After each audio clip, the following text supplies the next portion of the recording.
मुख्यमंत्री अभ्युदय योजना में आप सभी प्रतियोगी छात्र छात्राओं का स्वागत है। भूगोल की कक्षाओं के साथ में एक बार फिर पुनः उपस्थित हूँ। आज का जो मुख्य टॉपिक है वो है इंडियन मानसून, भारतीय मानसून। भारतीय मानसून चूँकि आगमन भी इस समय पूर्वोत्तर भारत से होता हुआ मध्य भारत की तरफ मानसून आ रहा है, तो इसके अध्ययन की आवश्यकता वास्तव में इसी समय है। इसलिए सबसे पहले आज मैं इसी पर चर्चा करूंगा और भारतीय मानसून की जो प्राचीन संकल्पना है और नवीन संकल्पना है, इस पर भी आज मुख्य रूप से विश्लेषण होगा। तो हम इसको निम्नलिखित बिंदुओं के अंतर्गत समझते हैं। सबसे पहले एक सामान्य परिचय होगा आपका कि मानसून क्या है, मानसून किसे कहते हैं, और फिर उसके बाद में मानसून की जो थ्योरी या कॉन्सेप्ट है, थर्मल कॉन्सेप्ट यानी प्राचीन संकल्पना जो है, और आधुनिक थियरी जो है मॉडर्न यानी डायनेमिक कॉन्सेप्ट और इक्वेटोरियल वेस्टर्लीज थियरी, फिर jet stream theory, El Nino theory, और इंडियन मानसून को जो प्रभावित करने वाले फैक्टर हैं इनके बारे में हम लोग पढ़ेंगे। इसके बाद में साउथ वेस्ट मानसून की क्या भूमिका रहती है, किस किस प्रकार से इसकी क्या ब्रांच है, कहाँ कहाँ पर जाती है, किस प्रकार से वर्षा करती है, इसके बारे में जानेंगे। और फिर नॉर्थ ईस्ट यानी विंटर मानसून के बारे में हम लोग पढ़ेंगे। इसके बाद में मानसून गैप क्या है और रिट्रीट मानसून क्या है। तो प्रयास मैं करूंगा कि ये इस लेक्चर में समाप्त हो जाए। अगर नहीं समाप्त होता है तो इसका पार्ट 2 भी आपको देखना होगा कि किस तरीके से उसमें आगे की चीज़ें मैं समझाऊंगा। तो आज सबसे पहले हम चलते हैं जनरल इंट्रोडक्शन, सामान्य परिचय देते हैं मानसून का कि मानसून क्या है। मानसून का तात्पर्य यह अरबी भाषा के मौसम शब्द से लिया गया है, जिसका मतलब होता है ऋतु। सबसे पहले जब अरब देश के नाविक जो है अरब सागर में यात्रा करते थे भारतीय तट से या अरेबियन कंट्री से भारतीय तट तक, तो उनको कभी कभी जो है असुविधा होने लगती थी उन नावों को चलाने में।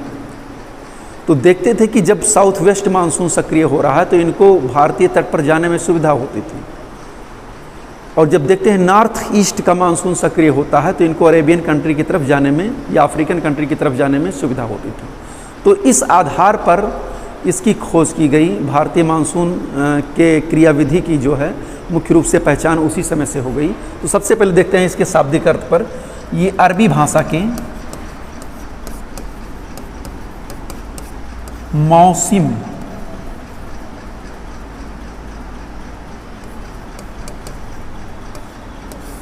इसका मतलब ये होता है ऋतु। और एक मलाया भाषा का भी शब्द है, मलायन भाषा का शब्द है, उसको कहते हैं मोनसिन। इसका भी मतलब होता है ऋतु।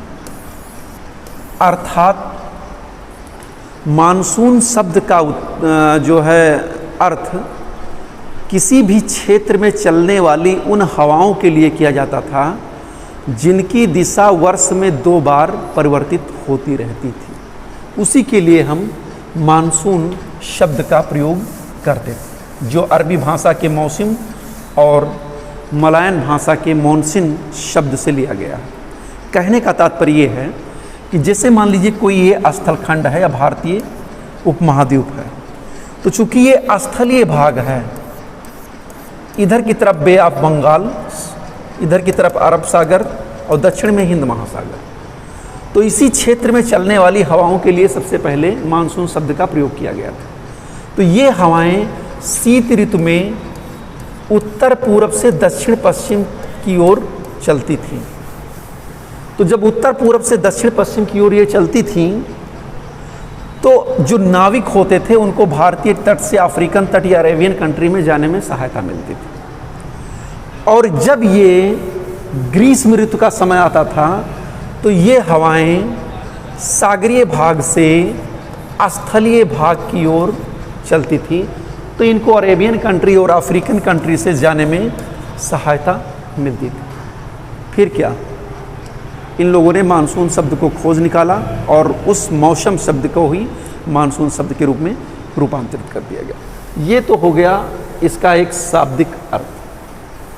बहुत से वैज्ञानिक, समुद्र वैज्ञानिक, मौसम वैज्ञानिक ये मानते हैं कि जो मानसून हवाएं हैं, मानसूनी हवाएं हैं, वो एक तरीके से स्थलीय समीर और सागरीय समीर का ही एक विस्तृत रूप होती है। आपको मैंने एटमॉस्फेयर पढ़ाते समय बताया था, हाँ उसी में बताया था कि किस तरीके से सागर से स्थल की ओर हवाएं चलने लगती हैं और किस तरीके से स्थल से सागर की तरफ हवाएं चलने लगती हैं। Sea breeze and land breeze.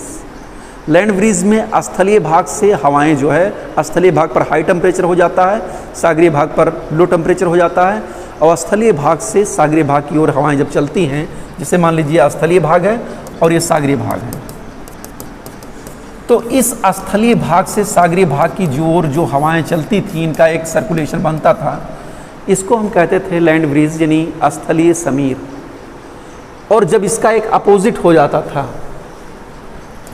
यानी स्थलीय भाग से और सागरीय भाग से स्थलीय भाग की ओर हवाएं चलती थीं, तो इसको हम सागरीय समीर कहते थे। बहुत से मौसम वैज्ञानिक मानते हैं कि स्थलीय समीर और सागरीय समीर के विस्तृत जो स्वरूप है हवाओं का, उसी को हम मानसून कहते हैं। वास्तव में भारत में ग्रीष्म ऋतु में जलीय भाग से सागरीय भाग की ओर, जलीय भाग से स्थलीय भाग की ओर हवाएं चलती हैं, जिनको हम सागरीय समीर कहते हैं। और शीत ऋतु में स्थलीय भाग से सागरीय भाग की ओर हवाएं चलती हैं, जिसको हम स्थलीय समीर के नाम से जानते हैं। एक तरफ जान लीजिएगा कि अगर स्थल से हवा चलती है तो उसको स्थलीय समीर, अगर सागर से हवा चलती है तो उसको सागरीय समीर।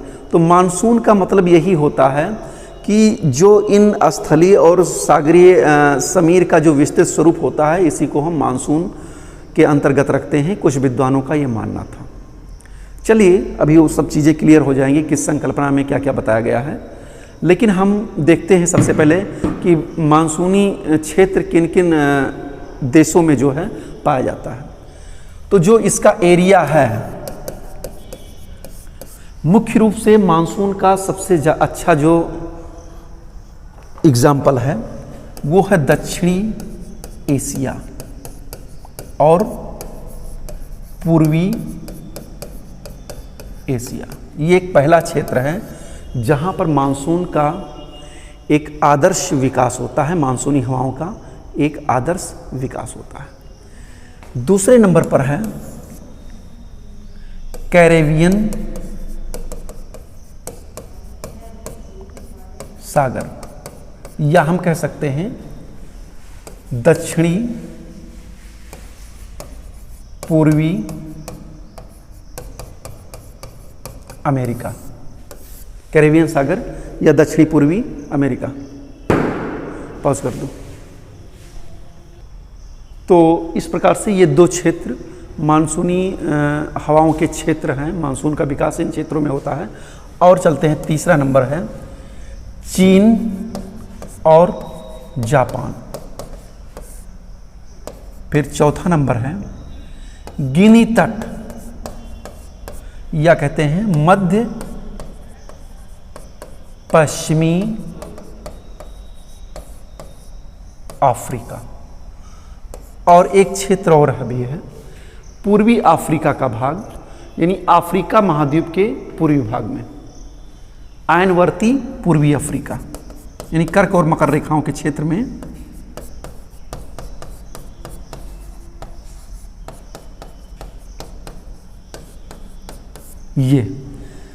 ये मानसूनी जलवायु के जो है प्रमुख क्षेत्र हैं जहाँ पर मानसूनी हवाओं का विकास होता है।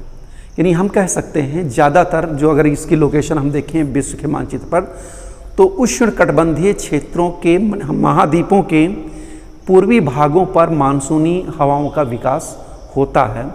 और ये जो है 6 महीने स्थलीय भाग से सागरीय भाग की ओर और 6 महीने सागरीय भाग से स्थलीय भाग की ओर, यानी ऋतुवत जो है स्थलीय और सागरीय भागों की ओर इनका स्थानांतरण होता रहता है। ये हवाएं सागरीय और स्थलीय भागों की ओर चला करती। तो आपको क्लियर हो जाएगा। लेकिन एक चीज़ ये जान लीजिए कि मानसूनी हवाओं का जो एक आदर्श विकास होता है, उपयुक्त विकास होता है, सुनिश्चित विकास होता है, वो दक्षिणी एशिया और पूर्वी एशियाई क्षेत्रों में ही इनका आदर्श विकास होता है।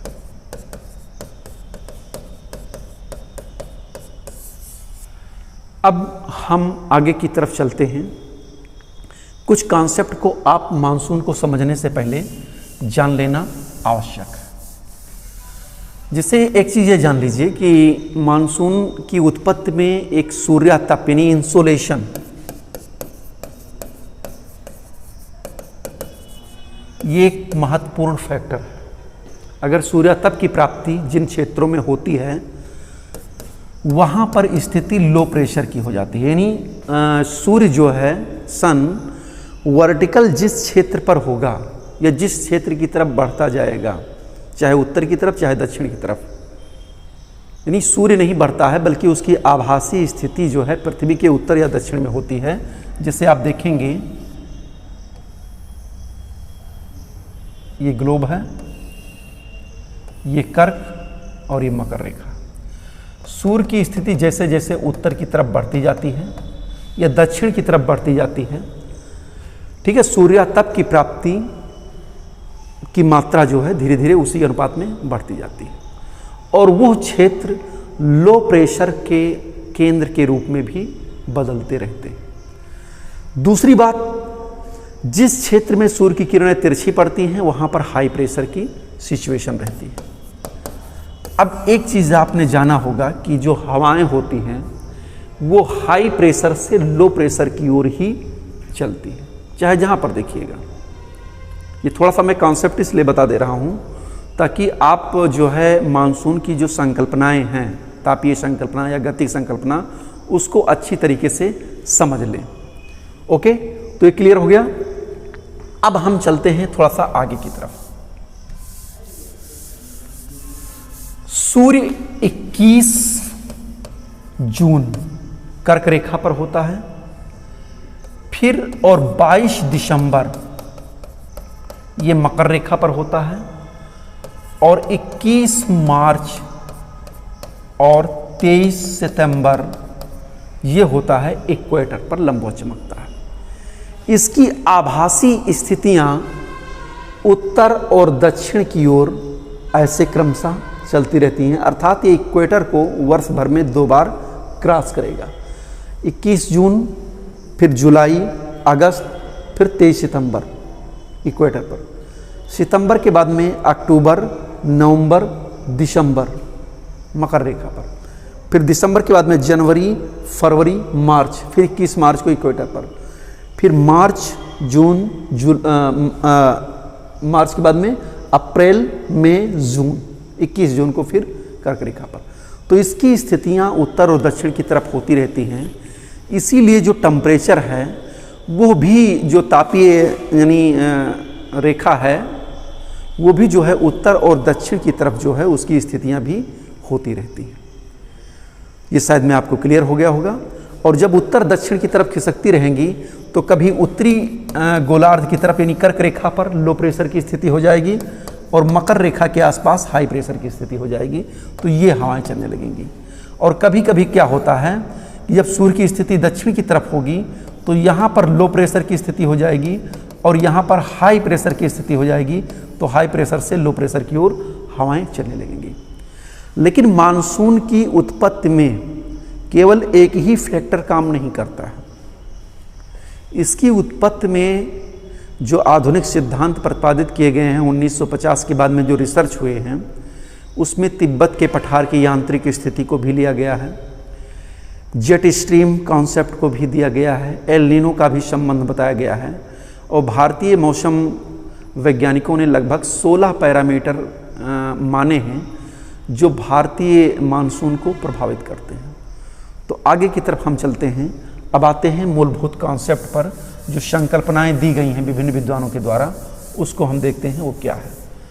सबसे पहले हम चलते हैं तापीय संकल्पना, थर्मल कॉन्सेप्ट।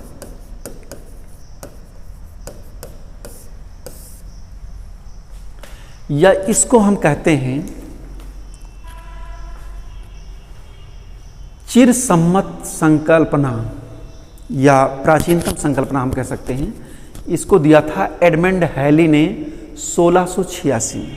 दक्षिणी एशियाई मानसून के संदर्भ में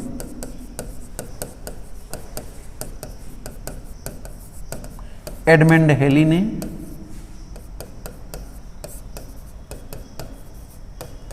1686 में यह कॉन्सेप्ट दिया था, जिसको हम थर्मल कॉन्सेप्ट कहते हैं। ये गतिक संकल्पना है। इस संकल्पना के अनुसार स्थलीय भाग और जलीय भाग में तापीय भिन्नता के कारण जो है मानसून की उत्पत्ति होती है। इसको भी हम आगे देख लेते हैं, यहाँ पर देख लेते हैं। थर्मल कॉन्सेप्ट को इस क्षेत्र के माध्यम से हम देखते हैं। ये बताते हैं इस संकल्पना में कि उत्तरी गोलार्ध में जब सूर्य की किरणें कर्क रेखा के आसपास लंबवत चमकती हैं यहाँ पर, तो इस क्षेत्र में लो प्रेशर की सिचुएशन हो जाती है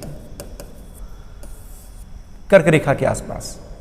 उसके विपरीत यहाँ पर मकर रेखा के पास में, चूंकि सूर्य की आभासी स्थिति उत्तर में हो गई है, इसलिए सूर्य यहाँ पर लंबवत है, वर्टिकल है। यह है इक्वेटर क्षेत्र, विषुवत-रेखीय क्षेत्र। तो कहने का तात्पर्य यह है कि यहाँ पर जब टेम्परेचर ज़्यादा होगा तो हवाएं गर्म होकर के ऊपर की तरफ उठेंगी, और जब हवाएं गर्म होकर के ऊपर की तरफ उठेंगी तो उस क्षेत्र में लो प्रेशर की सिचुएशन हो जाएगी। ओके। दूसरी बार इन्होंने बताया कि यहाँ पर जो है सूर्य की किरणें यानी दक्षिणी हिंद महासागरीय क्षेत्र में तिरछी पड़ती हैं, यानी सूर्यातप की प्राप्ति कम होती है, इसलिए यहाँ पर हाई प्रेशर की सिचुएशन हो जाती है, यानी यहाँ पर हाई प्रेशर हो जाता है। अब इस हाई प्रेशर से लो प्रेशर की ओर हवाएं चलने लगती हैं। चूंकि यहाँ पर है बे ऑफ बंगाल, यहाँ पर है अरब सागर, और ये क्षेत्र है हिंद महासागर का, तो ये हवाएं जो है जलीय भाग से स्थलीय भाग की ओर चलती हैं, और ये आर्द्रता से युक्त होती हैं, नमी को धारण किए होती हैं, इसलिए स्थलीय भागों पर ये टकराने के कारण जो है वर्षा करती हैं। इन्हीं को जो है दक्षिणी पश्चिमी मानसूनी हवाएं कहा जाता है। इसके विपरीत शीतकाल में इनकी दिशा उल्टी हो जाती है। इस संकल्पना में ये बताया गया है कि शीतकाल में होता क्या है कि ये स्थिति उल्टी हो जाती है, यानी यहाँ पर हाई प्रेशर हो जाएगा और इस क्षेत्र में लो प्रेशर हो जाएगा, क्योंकि जून, जुलाई, अगस्त, सितंबर यहाँ पर विषुवत रेखा पर सूर्य होगा, फिर सितंबर के बाद में अक्टूबर, नवंबर, दिसंबर में मकर रेखा पर यहाँ पर होगा। तो मकर रेखा पर लंबवत चमकेगा, तो यहाँ पर ज़्यादा टेम्परेचर प्राप्त होगा और लो प्रेशर की स्थिति इस क्षेत्र में हो जाएगी। परिणाम स्वरूप इस हाई प्रेशर से लो प्रेशर की ओर हवाएं चलने लगेंगी। इसी को हम उत्तरी पूर्वी मानसून या शीतकालीन मानसून कहते हैं। तो इस संकल्पना में सिर्फ इतना ही बताया गया है कि मानसून की जो उत्पत्ति होती है वह स्थलीय और जलीय तापक्रम में भिन्नता के कारण जो है इसकी उत्पत्ति होती है। अब हम चाहें तो इसका इसी तरीके से यहाँ पर भी जो है हाई प्रेशर जापान, चीन और जापान के पास में ये क्रिएट हो जाता है, हाई प्रेशर लो प्रेशर की स्थिति सूर्य के ऋतुवत उत्तरायण और दक्षिणायन के कारण भी। अब आप इसको थोड़ा सा मैं एक विस्तृत रूप में बता दे रहा हूँ कि किस प्रकार से ये दक्षिणी पश्चिमी मानसून सक्रिय होकर के आगे की तरफ बढ़ता है तापीय संकल्पना में। बहरहाल इतना ही कॉन्सेप्ट बताया गया है कि ग्रीष्म ऋतु और शीत ऋतु में तापीय भिन्नता के कारण उच्च वायुदाब निम्न वायुदाब के केंद्र बन जाते हैं, सागरीय भाग, स्थलीय भाग, और उनके मध्य में जो है एक ग्रेडियंट यानी स्लोप ग्रेडियंट का विकास हो जाता है, हवाओं का विकास हो जाता है। इस कारण से मानसूनी हवाओं की उत्पत्ति होती है। ए भैया सुनो, पास हो। तो शायद ये चीज़ आप समझ गए होंगे कि तापीय संकल्पना मुख्य रूप से क्या है। वास्तव में आज इतनी ज़्यादा गर्मी है, इतनी उमस है कि बिजली चली जाने के कारण आवाज़ ही नहीं निकल रही है किस तरीके से पढ़ाया जाए। तो चलिए फिर से हम एक बार देख लेते हैं। तो ये चीज़ आपको क्लियर हो गया होगा कि तापीय भिन्नता ही थर्मल कॉन्सेप्ट का मूल उद्देश्य ही यही है। तापीय भिन्नता के कारण हवाओं की दिशा में परिवर्तन होता है।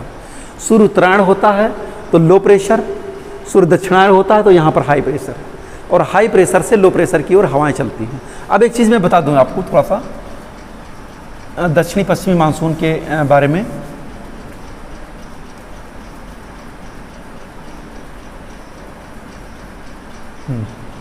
देखिए ग्रीष्म ऋतु में होता क्या है कि सूर्य की उत्तरायण स्थिति पर जो है यहाँ पर लो प्रेशर बन जाता है। लो प्रेशर मुख्य रूप से दो स्थानों पर बताया गया है। एक तो यहाँ पर पेशावर या मुल्तान के पास में ज़्यादा एक गर्त बन जाता है। दूसरा एशिया में उत्तर की तरफ देखेंगे तो बैकाल झील के पास में, और तिब्बत के पठार में भी लो प्रेशर की सिचुएशन हो जाती है। तो होता क्या है कि ये जब ये दक्षिणी पश्चिमी मानसून ऊपर की तरफ आगे की तरफ ऐसे बढ़ता है तो इसकी दो शाखाएं हो जाती हैं। एक शाखा बे ऑफ बंगाल को चली जाती है और दूसरी शाखा इस अरब सागर की ओर चली जाती है। बे ऑफ बंगाल की शाखा जा करके यहाँ पर पूर्वोत्तर राज्यों से टकराती है और बारिश करते हुए हिमालय के सहारे, यहाँ पर हिमालय पर्वत हैं, हिमालय के सहारे ऐसे पूरब की तरफ मुड़ जाती है। बस और जैसे जैसे ये पूरब की तरफ जाती है वैसे वैसे वर्षा की मात्रा भी कम होती जाती है। अरब सागर की शाखा इस पश्चिमी घाट कगार से टकरा करके रगड़ के वर्षा करती है, इसलिए यहाँ पर भी 250 सेंटीमीटर, 200 सेंटीमीटर, 150 सेंटीमीटर इस प्रकार से वर्षा की मात्रा यहाँ पर भी उत्तर की तरफ घटती जाती है। और फिर यहाँ पर अरावली रेंज है, इसके सहारे ये उत्तर की तरफ चली जाती है। तो इस प्रकार से भारत में मानसून का आगमन थर्मल कॉन्सेप्ट के अनुसार होता है। आगे की तरफ हम चलते हैं। हम ये तो हो गया आपका थर्मल कॉन्सेप्ट, तापीय संकल्पना। तापीय संकल्पना में आपने देख लिया स्थल और जल में तापीय भिन्नता के कारण जो है मानसून की उत्पत्ति होती है। ओके, अब इसके बाद में इसकी आलोचना की गई क्योंकि केवल टेम्परेचर के कारण ही मानसून की उत्पत्ति नहीं हो सकती है, क्योंकि सूर्य जब मई, जून, जुलाई तक जो है लगभग उत्तरी गोलार्ध में ही रहता है, 23 सितंबर के पूर्व में। तो इस चीज़ को काफ़ी समय तक एक अस्थायित्व इसमें होना चाहिए, लेकिन ऐसा नहीं पाया जाता है। तो कई बातों पर इसकी आलोचना की गई। उसके बाद में फ्लोन नामक विद्वान ने एक दूसरा कॉन्सेप्ट दिया जिसको कहते हैं गतिक संकल्पना या नवीन संकल्पना।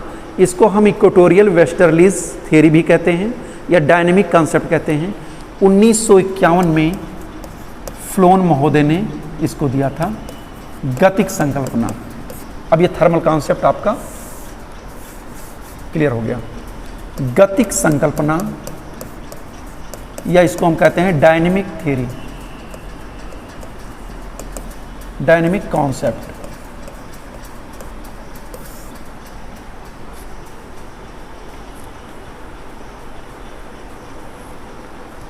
हाँ, चलिए इसको थोड़ा सा हम देखते हैं डायनेमिक कॉन्सेप्ट है क्या।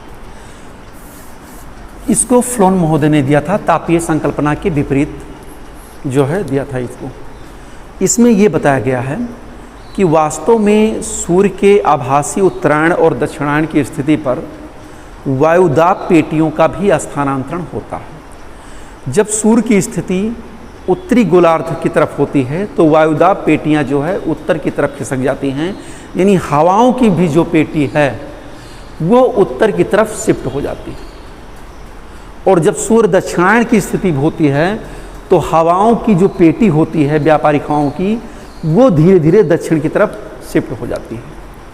और इसी कारण से मानसून की उत्पत्ति होती है। कैसे होती है इसको मैं एक चरणबद्ध तरीके से आपको बता रहा हूँ। एक चीज़ ये जान लीजिए, जैसे मान लीजिए ये ग्लोब है,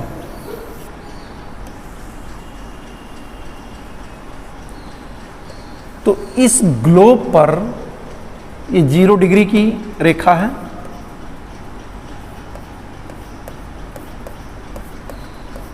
ये उत्तरी पूर्वी ट्रेड है, ये दक्षिणी पूर्वी ट्रेड है। आप बहुत अच्छे तरीके से समझिए डायनेमिक थ्योरी को। उत्तरी पूर्वी व्यापारिक हवाएं, दक्षिणी पूर्वी व्यापारिक हवाएं, ये दोनों हवाएं विषुवत रेखा के पास में मिलती हैं और धीरे धीरे ऐसे ऊपर की तरफ उठ जाती हैं। अब यहां पर होता है इंटरट्रॉपिकल कन्वर्जेंस, ITC। इसको ITC थ्योरी भी कहते हैं, इंटरट्रॉपिकल कन्वर्जेंस थ्योरी कहते हैं। Intertropical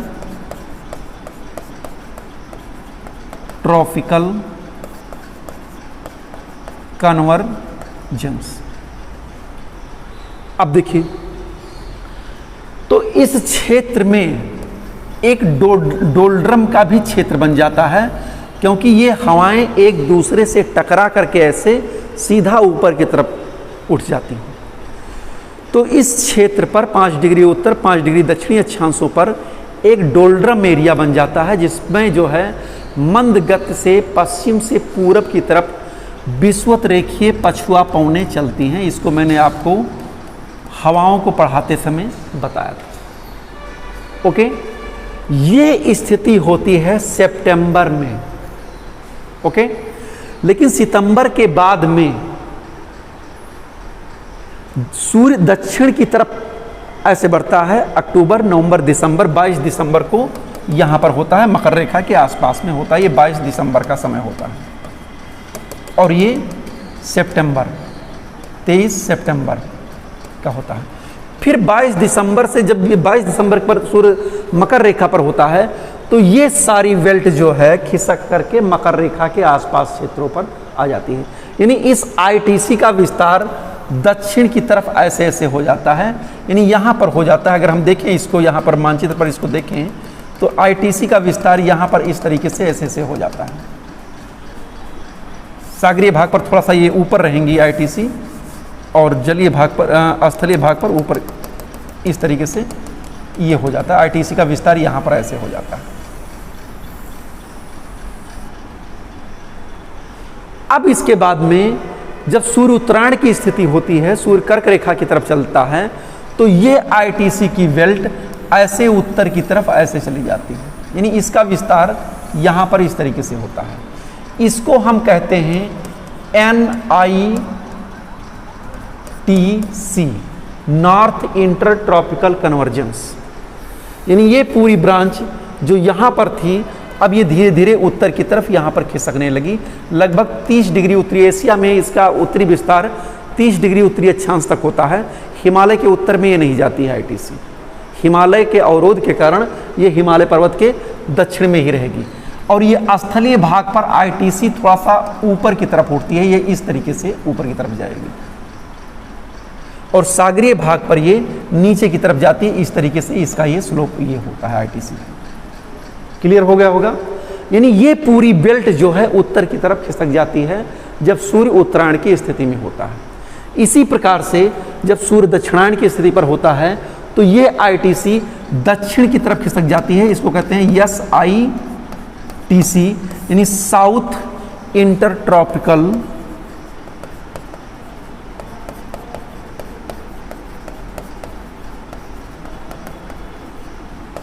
convergence. क्लियर हो गया? कहने का मतलब ये है कि इसमें कर्क और मकर रेखाओं के बीच में जो व्यापारिक हवाएं चलती हैं, ये भी इनकी शिफ्टिंग ऊपर और नीचे हो जाती है। तो ये गतिक संकल्पना का, डायनेमिक थ्योरी का एक मूल कॉन्सेप्ट है कि विषुवत रेखीय क्षेत्रों से, इंटरट्रॉपिकल कन्वर्जेंस क्षेत्र से, डोल्ड्रम क्षेत्र से इन मेखलाओं का उत्तर और दक्षिण की तरफ खिसकाव होने के कारण मानसून की उत्पत्ति होती है। वास्तव में ये जो दक्षिणी पूर्वी व्यापारिक हवाएं होती हैं, ये विषुवत रेखा को पार करती हैं और फेरल के नियमानुसार इनकी स्थिति अपने सीधे मार्ग से दाहिनी तरफ हो जाती है, और फिर यही जो है दक्षिणी पश्चिमी मानसून का रूप धारण कर लेती है। आइए आगे की तरफ हम चलते हैं। अब एक एक की इसकी हम व्याख्या करते हैं। सबसे पहले विषुवत रेखीय क्या कहते हैं, ग्रीष्मकालीन मानसून की हम व्याख्या करते हैं।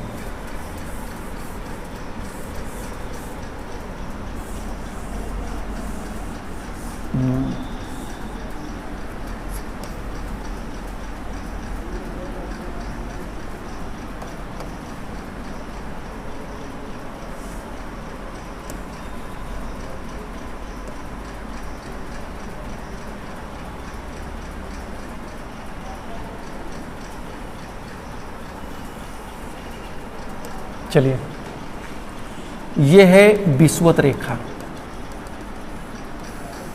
ओके, हम चलते हैं डायनामिक थ्योरी के अनुसार ग्रीष्मकालीन मानसून।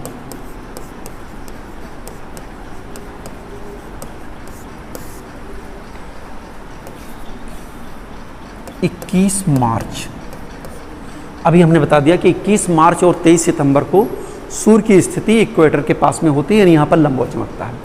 21 मार्च के बाद में ये अप्रैल, मई, जून में ये उत्तर की तरफ ऐसे ऐसे खिसकता जाता है, और जब से जैसे ये उत्तर की तरफ खिसकेगा वैसे वैसे जो वायुदाब की पेटियां हैं यानी आईटीसी है वो भी उत्तर की तरफ खिसकेगी। यानी अप्रैल में आईटीसी यहाँ पर होती है, फिर मई में आईटीसी यहाँ पर होती है, और जून में कर्क रेखा के थोड़ा सा उत्तर में यहाँ पर आईटीसी होती है। इस समय जैसे जैसे सूर्य की आभासी स्थिति उत्तरायण होती जाती है, यानी उत्तर की तरफ लंबवत चमकता जाता है, वैसे वैसे उत्तरी भारतीय क्षेत्र में लो प्रेशर की स्थिति बढ़ती जाती है।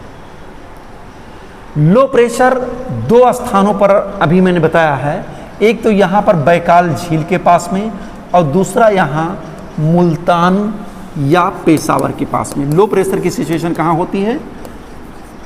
मुल्तान या पेशावर, और दूसरा कहाँ पर होती है? बैकाल झील के पास में होती है। अब ये आईटीसी यानी जो डोलड्रम की मेखला है वो भी उत्तर की तरफ सरकती हैं, और जो ये दक्षिणी पूर्वी ट्रेड हैं, व्यापारिक हवाएं हैं, इस पेटी के खिसकाव के कारण ये विषुवत रेखा को पार कर जाती है, और ये विषुवत रेखा को जैसे ही पार करती हैं कोरियालिस फोर्स के कारण, बहुत अच्छी तरीके से समझिएगा, वास्तव में यही बताया गया है कि अब इसमें जो पश्चिमी ये हवाएं चलती थी डोलड्रम में, हमने बताया अभी, मान लीजिए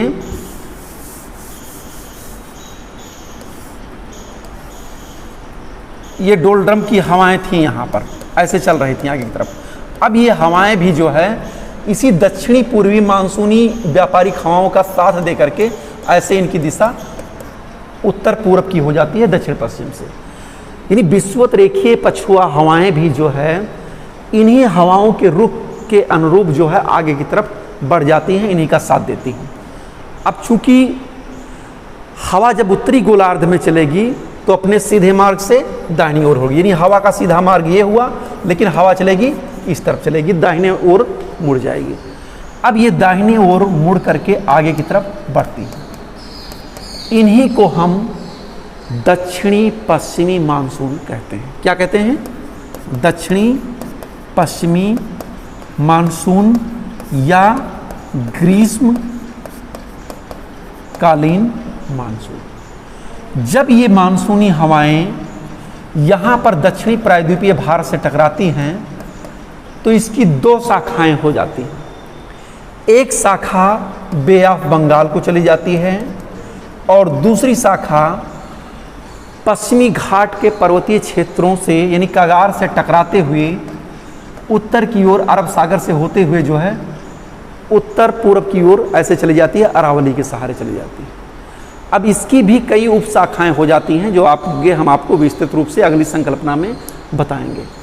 तो इस प्रकार से हम देखते हैं कि यही मानसूनी हवाएं जो सागरीय भाग से स्थलीय भाग की ओर भारत में चलती हैं, ये नमी को धारण कर लेती हैं, वहाँ से लेटेंट हीट को प्राप्त कर लेती हैं और चल करके भारत के क्षेत्रों में वर्षा करती हैं। चूँकि नमी से लदी हुई होती हैं, इसलिए ये बे ऑफ बंगाल की जो खाड़ी वाला ये एरिया है, सबसे पहले यहाँ पूर्वोत्तर पहाड़ी क्षेत्रों से टकराता है। यहाँ पर हिमालय पर्वतीय क्षेत्र है, इन क्षेत्रों से टकराता है और पूर्वोत्तर राज्यों में खूब घनघोर बारिश करता है। गोरो खासी जयंतियाँ की जो पहाड़ियाँ हैं उसी में माउसिन राम चेरापूंजी स्थित है, वहाँ पर बारिश करता हुआ फिर जो है ये पूरब की तरफ मुड़ता है। पश्चिमी बंगाल, बिहार, उत्तर प्रदेश फिर पश्चिमी उत्तर प्रदेश से होकर के दिल्ली तक। लेकिन जैसे जैसे ये पूरब की तरफ मुड़ता है वैसे वैसे इन हवाओं में जो नमी होती है, ह्यूमिडिटी होती है, वो धीरे धीरे कम होती जाती है और वर्षा की मात्रा भी जो है पूरब से पश्चिम की ओर बढ़ने पर कम होती जाती है।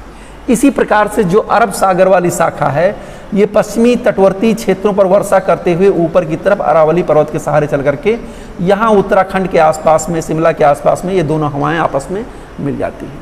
तो ये था आपका गतिक संकल्पना दक्षिणी पश्चिमी मानसून या ग्रीष्मकालीन मानसून। अब हम चलते हैं शीतकालीन मानसून। शीतकालीन मानसून में ठीक इसी की दिशा जो है उल्टी हो जाती है। अब आते हैं, जैसे जून का महीना हो गया 21 जून, फिर जुलाई, अगस्त, सितंबर, धीरे धीरे ये जो है सूर्य उत्तर से दक्षिण की तरफ आने लगता है। फिर सितंबर में 23 सितंबर को जो है ये विषुवत रेखा पर लंबवत चमकेगा और फिर सितंबर के बाद में अक्टूबर, नवंबर, दिसंबर में ये मकर रेखा के आसपास सूर्य की स्थिति हो जाती है, आभासी स्थिति हो जाती है। अब यहाँ पर सूर्य लंबवत चमकेगा तो इस क्षेत्र में लो प्रेशर हो जाएगा, खासकर यहाँ पर मेडागास्कर द्वीप और ऑस्ट्रेलिया के उत्तरी पूर्वी क्षेत्र पर, यहाँ पर और दक्षिणी हिंद महासागर, अरब सागर, ये सब यानी विषुवत रेखा के दक्षिण वाला जो क्षेत्र होगा, ये सब लो प्रेशर के सेंटर बन जाते हैं, निम्न वायुदाब के केंद्र बन जाते हैं। अब दूसरी तरफ आप जानते हैं कि उत्तरी भारत में शीत ऋतु का आगमन हो जाएगा दिसंबर में, नवंबर दिसंबर में। नवंबर, दिसंबर, जनवरी, फरवरी का महीना शीत ऋतु का होता है। तो यहाँ पर क्या हो जाएगा, हवाएं ऊपर से ठंडी होकर के नीचे की तरफ बैठेंगी। देखिए, जब सूर्यातप ज़्यादा होगा तो हवाएं गर्म होंगी, ऊपर की तरफ उठेंगी, लो प्रेशर हो जाएगा। और जब सूर्यातप कम प्राप्त होगा या सूर्य की किरणें तिरछी होंगी तो सूर्यातप कम प्राप्त होने के कारण हाई प्रेशर की स्थिति होगी और हवाएं ठंडी होकर के नीचे की तरफ बैठेंगी। तो यहाँ पर फिर हाई प्रेशर से लो प्रेशर की ओर हवाएं चलने लगती। अब गतिक संकल्पना है चूंकि, तो इसमें यही बताया गया है कि जो ये उत्तरी पूर्वी ट्रेड हैं, अब ये क्या करती हैं कि ये विषुवत रेखा को पार करके जैसे ही दक्षिण में पहुंचती हैं वैसे फेरल के नियमानुसार अपने सीधे मार्ग से बाईं ओर मुड़ जाती। इन्हीं को उत्तरी पूर्वी मानसून कहा जाता है। ये ऐसे चलती हैं, इस तरीके से ऐसे आ जाती हैं। ओके, अब चूंकि ये स्थलीय भागों से चलती हैं तो स्थलीय भागों पर कोई विस्तृत जल स्रोत नहीं है, इसलिए ये हवाएं शुष्क होती हैं और बहुत ज़्यादा वर्षा नहीं करती हैं। लेकिन जो बंगाल की खाड़ी की ओर से जो शाखाएं आती हैं वो थोड़ा बहुत नमी को धारण करे रहती हैं और यहाँ पर तमिलनाडु के तटवर्ती क्षेत्रों पर वर्षा करती हैं। ओके, क्लियर हो गया। तो इसी को हम कहते हैं शीतकालीन मानसून। कहने का तात्पर्य ये है कि यही उत्तरी पूर्वी जो मानसून ट्रेड विंड्स होती हैं, ये डोल्ड्रम के साथ में मिलकर के और ये जो है दक्षिण में चली जाती हैं, इन्हीं को हम उत्तरी पूर्वी मानसून कहते हैं। तो होता क्या है कि अब आईटीसी का खिसकाव यहाँ पर हो गया था। पहले क्या था, आईटीसी उत्तर में थी, अब सारी बेल्ट जो आईटीसी की थी दक्षिण की तरफ खिसक गई। तो इसी को हम कहते हैं डायनेमिक थ्योरी या गतिक संकल्पना। शायद आपको क्लियर हो गया होगा, हमने बता दिया। इसी जो है डोल्ड्रम की ऊपर की तरफ बढ़ी हुई जो होता है सूर्य के उत्तरायण में, नॉर्थ है आईटीसी, साउथ है एटीसी। ये क्लियर हो गया आपको। ओके, अब हम आगे की तरफ चलते हैं और देखते हैं कि भारतीय मानसून की जो अभिनव प्रवृत्तियां हैं वो क्या क्या हैं। तो ये हो गया आपका प्राचीनतम संकल्पना।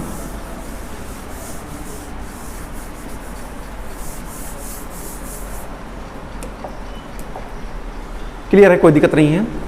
अब हम चलते हैं जो आधुनिक मत है वो भारतीय मानसून के संदर्भ में अपने मत को किस प्रकार से रख रहा है। आधुनिक मत,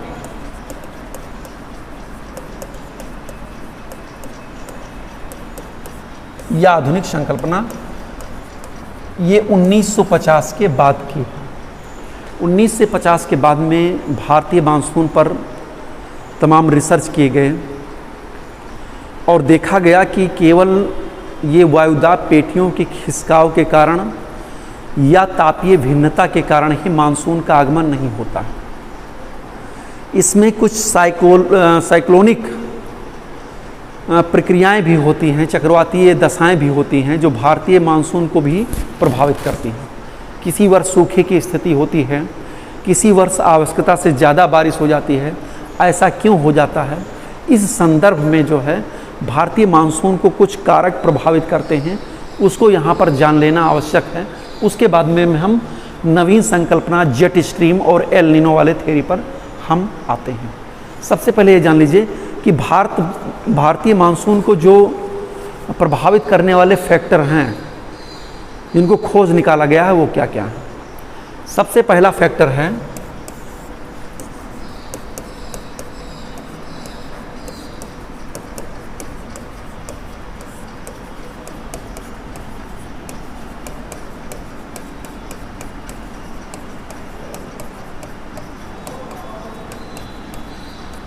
भारतीय मानसून को प्रभावित करने वाले कारक।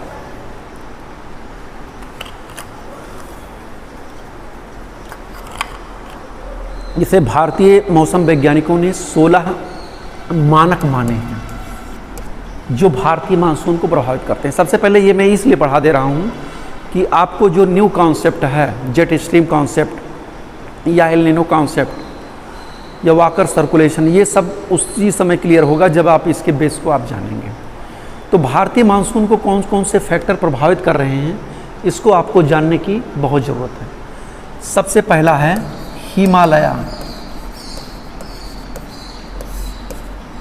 आप जानते हैं कि भारत के उत्तर में हिमालय की स्थिति है ये हिमालय पर्वत एक ग्रेट बैरियर के रूप में स्थित है भारत में, भारत, नेपाल, चाइना और तमाम क्षेत्रों में। तो ये जो है भारतीय मानसून को प्रभावित करने का प्रमुख कारक है, क्योंकि जब दक्षिणी पश्चिमी मानसून की शाखा जाती है तो सबसे पहले ये पूर्वोत्तर क्षेत्रों में टकराती है। यानी ये जो है हिमालय की जो श्रेणियां हैं ये इसको, इन मानसूनी हवाओं को उत्तर में जाने से रोकती हैं और इसीलिए शायद भारत में पर्याप्त वर्षा हो जाती है, वर्षा का आगमन हो जाता है। क्लियर हो गया? ये ग्रीष्मकालीन मानसून को नहीं प्रभावित होती हैं। आप देखेंगे अभी हमने बताया है ये पूर्वोत्तर क्षेत्रों की ओर मानसूनी हवाएं जा करके ऐसे ऐसे पूरब की ओर मुड़ती हुई जाती हैं। तो पूरब की ओर मुड़ती हुई जाती हैं तो ये हिमालय पर्वत के सहारे ही पूरब की ओर मुड़ती हैं। अगर हम हिमालय पर्वत को छील कर बराबर कर दें, अलग कर दें, तो शायद ये मानसूनी हवाएं भारत से ऐसे टकरा करके सीधे उत्तर साइबेरियाई क्षेत्र की ओर चली जाती, अगर हिमालय पर्वत नहीं होता। तो हिमालय पर्वत भारतीय मानसून में एक निर्णायक भूमिका को अदा करता है, इसको हम अलग नहीं कर सकते। चलिए पहले हम फैक्टर को ही देख लेते हैं, उसके बाद में अलग चीज़ों को देखते हैं। तो पहला हो गया हिमालय। क्लियर हो गया? अच्छा, यही नहीं, शीतकालीन मानसून दशाओं को भी हिमालय प्रभावित करता है। जब सूर्य दक्षिणायन की स्थिति पर हो जाता है तो साइबेरिया क्षेत्र से आने वाली जो हवाएं होती हैं बहुत ही ठंडी और चिल्ड होती हैं, बर्फ की बारिश करती हैं। जिन जिन क्षेत्रों में जाती हैं टेम्परेचर 0 डिग्री, -1, 2, 3 इस तरीके से बढ़ा देती हैं। तो अगर हिमालय नहीं होता एक बैरियर के रूप में तो शायद वो हवाएं भी जो है दक्षिण की ओर आकर के भारत में शीत लहर का प्रकोप फैला देती और आवश्यकता से ज़्यादा भारत में ठंडी पड़ती। देखते रहें, आवश्यकता से ज़्यादा जो है ठंडी पड़ती। क्लियर हो गया? तो हिमालय की भूमिका एक प्रमुख भूमिका के रूप में स्थित है। दूसरा, तिब्बत का पठार। ये जो आधुनिक मत है वो इसी बेस पर ही आधारित है। जो भारतीय वैज्ञानिकों जैसे कोटेश्वरम ने मोनेक्स थ्योरी का प्रतिपादन किया है और अन्य रूसी विद्वानों ने इस क्षेत्र में जो रिसर्च किया है वो इसी को बेस मानते हैं। अगला है तिब्बत का पठार। हाँ, थोड़ा सा पहले इस पर देख लीजिए।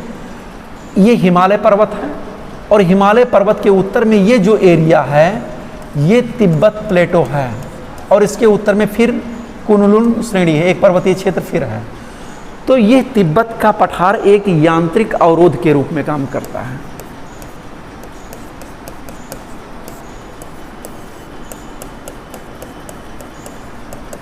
तिब्बत का पठार ये क्या करता है? यांत्रिक अवरोध की भूमिका में काम करता है। ग्रीष्म काल में तिब्बत का पठार बहुत ही ज़्यादा गर्म हो जाता है, टेम्परेचर इसका बढ़ जाता है, और इसके टेम्परेचर बढ़ जाने के कारण ये भी जो है लो प्रेशर का सेंटर हो जाता है, और इससे भी हवाएं जो है ऊपर की तरफ उठती हैं, जो पूर्वी जेट स्ट्रीम को जन्म देती हैं। तो जब ये लो प्रेशर का सेंटर हो गया, हालांकि ये भी क्षेत्र कुछ बर्फ़ से हैं, और हिमालय पर्वत के जो क्षेत्र हैं वहाँ पर भी एल्बिडो के कारण सौर रेडिएशन होता है। तो इस तिब्बत के पठार के यांत्रिक अवरोध का भी जो है भारतीय मानसून पर प्रभावित करता है। यहाँ से जब हवाएं गर्म होकर के ऊपर की तरफ उठती हैं तो ये भारतीय मानसून को, दक्षिण पश्चिमी मानसून को अपनी तरफ खींचने का प्रयास करता है। यही स्थिति शीत ऋतु में होती है। शीत ऋतु में ये क्षेत्र अत्यधिक ठंडे हो जाते हैं और हाई प्रेशर के सेंटर बन जाते हैं। तो ये तिब्बत का पठार भी जो है एक महत्वपूर्ण भूमिका अदा करता है। अगला एक है थार का डिजर्ट, ये आप देख रहे हैं यहाँ पर। तीसरा हम चलते हैं, थार मरुस्थल। थार मरुस्थल आप जानते हैं कि इसका टेम्परेचर 35, 36 और 42, 45 डिग्री तक गर्मी के दिनों में हो जाता है। 48 डिग्री तक यहाँ पर टेम्परेचर इस क्षेत्र का हो जाता है। तो ये भी क्षेत्र जो है लो प्रेशर सेंटर के रूप में हो जाता है। आधुनिक वैज्ञानिक मानते हैं थार का मरुस्थल गर्मियों में खासकर मुल्तान के आसपास का क्षेत्र, पेशावर के आसपास और भारतीय क्षेत्र में जो पड़ता है थार का एरिया, ये क्षेत्र बहुत ही ज़्यादा गर्म हो जाते हैं। इनको इंसोलेशन, सूर्यताप की प्राप्ति ज़्यादा होती है और गर्म के कारण यहाँ भी लो प्रेशर के सेंटर बन जाते हैं। इस कारण से हवाएं यहाँ भी गर्म होकर के ऊपर की तरफ उड़ती हैं और भारतीय दक्षिणी पश्चिमी मानसून को अपनी तरफ खींचने का प्रयास करती हैं। तो ये भी क्लियर हो गया होगा, क्योंकि ये सब चीज़ें मैं अभी संक्षेप में बता रहा हूँ। आगे जब मैं इसकी व्याख्या करूँगा आधुनिक मत की, तो वहाँ पर इस चीज़ को मैं क्लियर करूँगा। फिर एक है ITCZ, इंटर कन्वर्जेंसी। इसको अभी मैंने आपको बता दिया। ITCZ, inter tropical convergence. मैंने बताया था कि विषुवत रेखा के क्षेत्र पर उत्तरी पूर्वी और दक्षिणी पूर्वी व्यापारिक हवाओं के मिलन के कारण इंटर ट्रॉपिकल कन्वर्जेंस होता है। ये दोनों मिलकर के ऊपर की तरफ ऐसे उठ जाती हैं और वहाँ पर मंद गति से पछुआ हवाएं पश्चिम से पूरब की ओर चलती हैं। तो ये ITC की बेल्ट भी ग्रीष्म ऋतु में उत्तर की तरफ और शीत ऋतु में दक्षिण की तरफ खिसकती रहती है, और इसी के साथ में दक्षिणी पूर्वी व्यापारिक हवाएं और पछुआ हवाएं भी मानसून के विकास में अपना योगदान देती, जैसा कि अभी हमने डायनेमिक थ्योरी में इसको आपको क्लियर किया। तो ये ITCZ भी भारतीय मानसून को प्रभावित करती है। आगे चलते हैं, एंटी ट्रेड्स। एंटी ट्रेड्स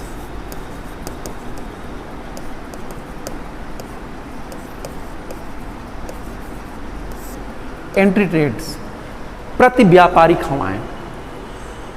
जैसे कि अभी मैं बता रहा हूं, मान लीजिए ये उत्तरी पूर्वी व्यापारिक हवाएं ये ग्लोब पर चल रही हैं। थोड़ा सा यहां पर समझना होगा आपको। ये व्यापारिक हवाएं चल रही हैं, तो यहाँ पर विषुवत रेखा के क्षेत्र में ऊपर उठ करके भी इनका एक सर्कुलेशन होता है, उसी को हम एंटी ट्रेड कहते हैं।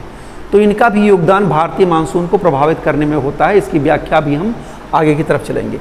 जैसे ये यहाँ पर चल रहा है, ये दोनों चलती हैं, आपस में मिल करके ऊपर की तरफ उठती हैं, वायुमंडल में जाती हैं। तो इस व्यापारिक, जो धरातलीय व्यापारिक हवा है, इस व्यापारिक हवा के ऊपर जो है ऐसे जो चलने वाली हवाएं होती हैं, उनको हम एंटी ट्रेड विंड्स कहते हैं। जैसे यहाँ पर जो हवा चल रही है, ऐसे जाएगी ये हवा और ये विषुवत रेखा के पास में ऊपर की तरफ ऐसे उठेगी और इसका सर्कुलेशन इसी ट्रेड के ऊपर ऐसे ऊपर की तरफ हो जाएगा, उसी को हम एंटी ट्रेड कहते हैं। भारत में जो शीतकाल में बंगाल की खाड़ी से उठने वाले चक्रवात होते हैं एंटी ट्रेड के रूप में, वो एंटी ट्रेड की वजह से उठते हैं, जिसको मैं साइक्लोन में क्लियर कर चुका हूँ। आगे की तरफ हम चलते हैं। इसके बाद में है jet stream. Jet stream concept को अभी मैं बताने जा रहा हूँ तुरंत। जेट स्ट्रीम क्या होता है?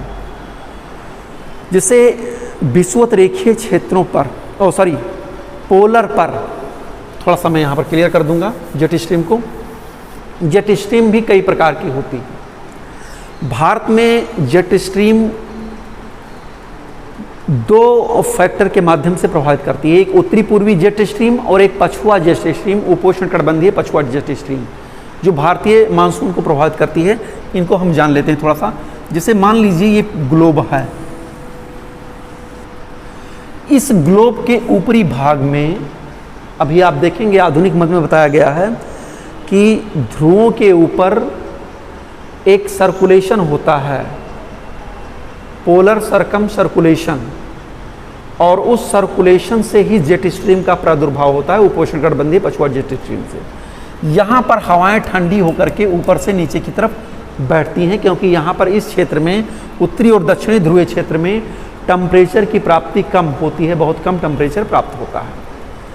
तो जब ऊपर से नीचे बैठेंगी तो इस क्षेत्र में हाई प्रेशर की बेल्ट हो जाएगी, लेकिन इस हाई प्रेशर के ऊपर ट्रोपोस्फियर के आसपास और ट्रोपोस्फियर के ऊपरी भाग में 8 से 12 किलोमीटर की ऊंचाई के आसपास एक लो प्रेशर का सिचुएशन क्रिएट हो जाता है, जिसके ऊपर हवाएं जो है ऐसे चक्राकार मार्ग में चलती हैं। ये मैं ट्रोपोस्फियर की ऊपरी सतह पर बता रहा हूँ। ट्रोपोस्फियर की ऊंचाई ध्रुवों के पास में कम होती है, विषुवत रेखा के पास में आते हैं तो उसकी ऊंचाई धीरे धीरे बढ़ती है। तो यही जो है भूमध्य सागर से हो करके जो ऐसे आगे की तरफ भारतीय क्षेत्र में आगे की तरफ बढ़ती हैं, इन्हीं को हम पछुआ जेट स्ट्रीम कहते हैं या उपोष्ण कटिबंधीय पछुआ जेट स्ट्रीम कहते हैं। तो इस उच्च तलीय परिध्रुवीय भ्रमण का भी जो है भारतीय मानसून पर प्रभाव पड़ता है। आप डॉक्टर सबिंदर सिंह की पुस्तक पढ़ेंगे तो उसमें इस परिध्रुवीय भ्रमण को जो है बहुत अच्छे तरीके से डिटेल में समझाया गया है, और ये बताया गया है इसी परिध्रुवीय भ्रमण का जो है भूमध्य रेखा से अफगानिस्तान पाकिस्तान होते हुए भारत में प्रवेश करती है, उसी को हम पछुआ जेट कहते हैं। अभी मैं इसको आगे और क्लियर करूंगा जेट स्ट्रीम पढ़ाते समय। तो ये जेट स्ट्रीम भी भारतीय मानसून को प्रभावित करता है। जेट स्ट्रीम मुख्य रूप से 4 प्रकार की होती है। ध्रुवीय वाताग्र जेट 60 से 65 डिग्री अक्षांशों के पास में ध्रुवीय और पछुआ हवाओं के मिलने से ध्रुवीय वाताग्र जेट का आविर्भाव होता है। फिर ये उपोष्ण कटिबंधीय पछुआ जेट, जिसके बारे में मैंने बता दिया, भूमध्य सागर के सहारे होते हुए जो भारत में प्रवेश करती है, इसको हम पछुआ जेट कहते हैं। और फिर उत्तरी पूर्वी जेट, इसका जन्म तिब्बत के पठार से होता है। और एक विषुवत रेखीय डोल्ड्रम जेट या दक्षिणी ध्रुवीय जेट, उसको भी दक्षिणी भाग में पाई जाती है। तो देखते हैं हम, तो ये हो गया जो भारत को प्रभावित करने वाली जेट स्ट्रीम है, उसी के बारे में हम यहाँ पर चर्चा कर रहे हैं। अब देखिए उत्तरी पूर्वी जेट क्या होती है, इसको भी हम जेट स्ट्रीम से कॉन्सेप्ट में बताते हैं। ये तिब्बत के पठार से ऊपर उठी हुई गर्म हवाएं ट्रोपोस्फियर में जाती हैं और वो सीधे जो है दक्षिण की तरफ आती हैं, इंडियन ओशियन में बैठती हैं। तो इंडियन ओशियन में बैठ करके उसके प्रेशर को बढ़ा देती हैं, और प्रेशर को बढ़ाने के कारण धरातलीय जो दक्षिणी पूर्वी हवाएं हैं ये तेज़ी के साथ चलने लगती हैं। ये उत्तरी पूर्वी जेट स्ट्रीम का जो है सहयोग रहता है भारतीय मानसून में। तो इसको अभी हमें पढ़ाना है। यही जेट स्ट्रीम की थ्योरी से हम शुरुआत करेंगे नए कॉन्सेप्ट की। उसके बाद में है एल नीनो या ला नीनो। एल नीनो ला नीनो का कॉन्सेप्ट भी पढ़ाना है आपको, और ये भारतीय मानसून को किस प्रकार से प्रभावित करता है इसको भी बताना है। मैं संक्षेप में बता दूं, अगर आप विश्व का मानचित्र देखें तो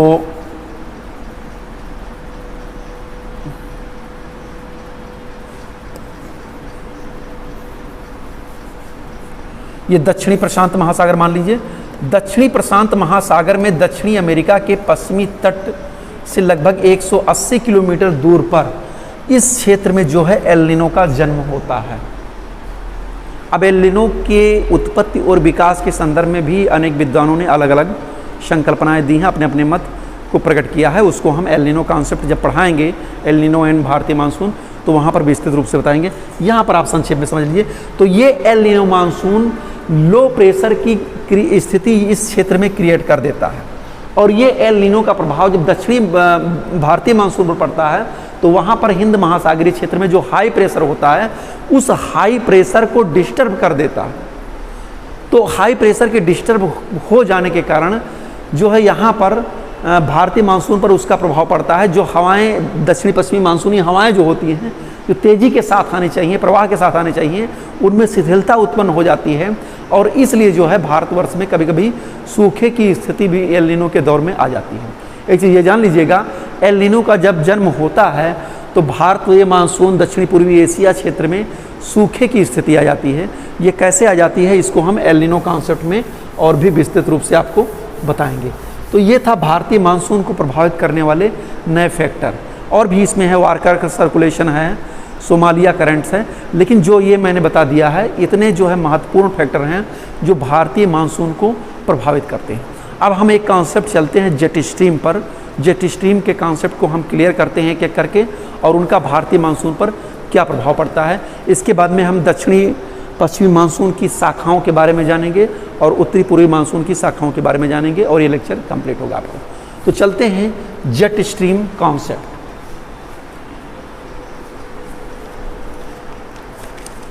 हाँ, इसको प्रतिपादित किया था ईस्ट महोदय ने।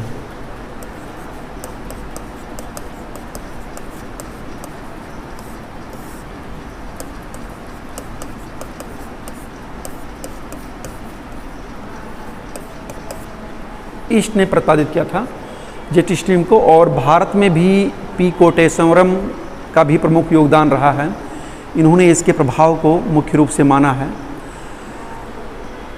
आपको क्लियर हो गया होगा, फिर से मैं बता दूं, इस ट्रोपोस्फियर के ऊपरी भाग में लगभग 8 से 12 किलोमीटर की ऊंचाई के बीच में सैकड़ों किलोमीटर की चौड़ाई में जो पश्चिम से पूरब की तरफ तीव्र गति से धाराएं चलती हैं, हवा का प्रवाह होता है, उसी को हम मुख्य रूप से जेट स्ट्रीम कहते हैं। यह उच्च तलीय पर ध्रुवीय भ्रमण का दक्षिण की तरफ विस्तृत भाग होता है, जो भूमध्य सागर, रोम सागर और अटलांटिक ओशन से ह्यूमिडिटी को लेते हुए भारत में प्रवेश करता है। और ये जो है शीतकालीन मानसून को प्रभावित करता है। तो ये दो प्रकार की जेट स्ट्रीम भारत को प्रभावित करती है। एक तो उपोष्णकटिबंधीय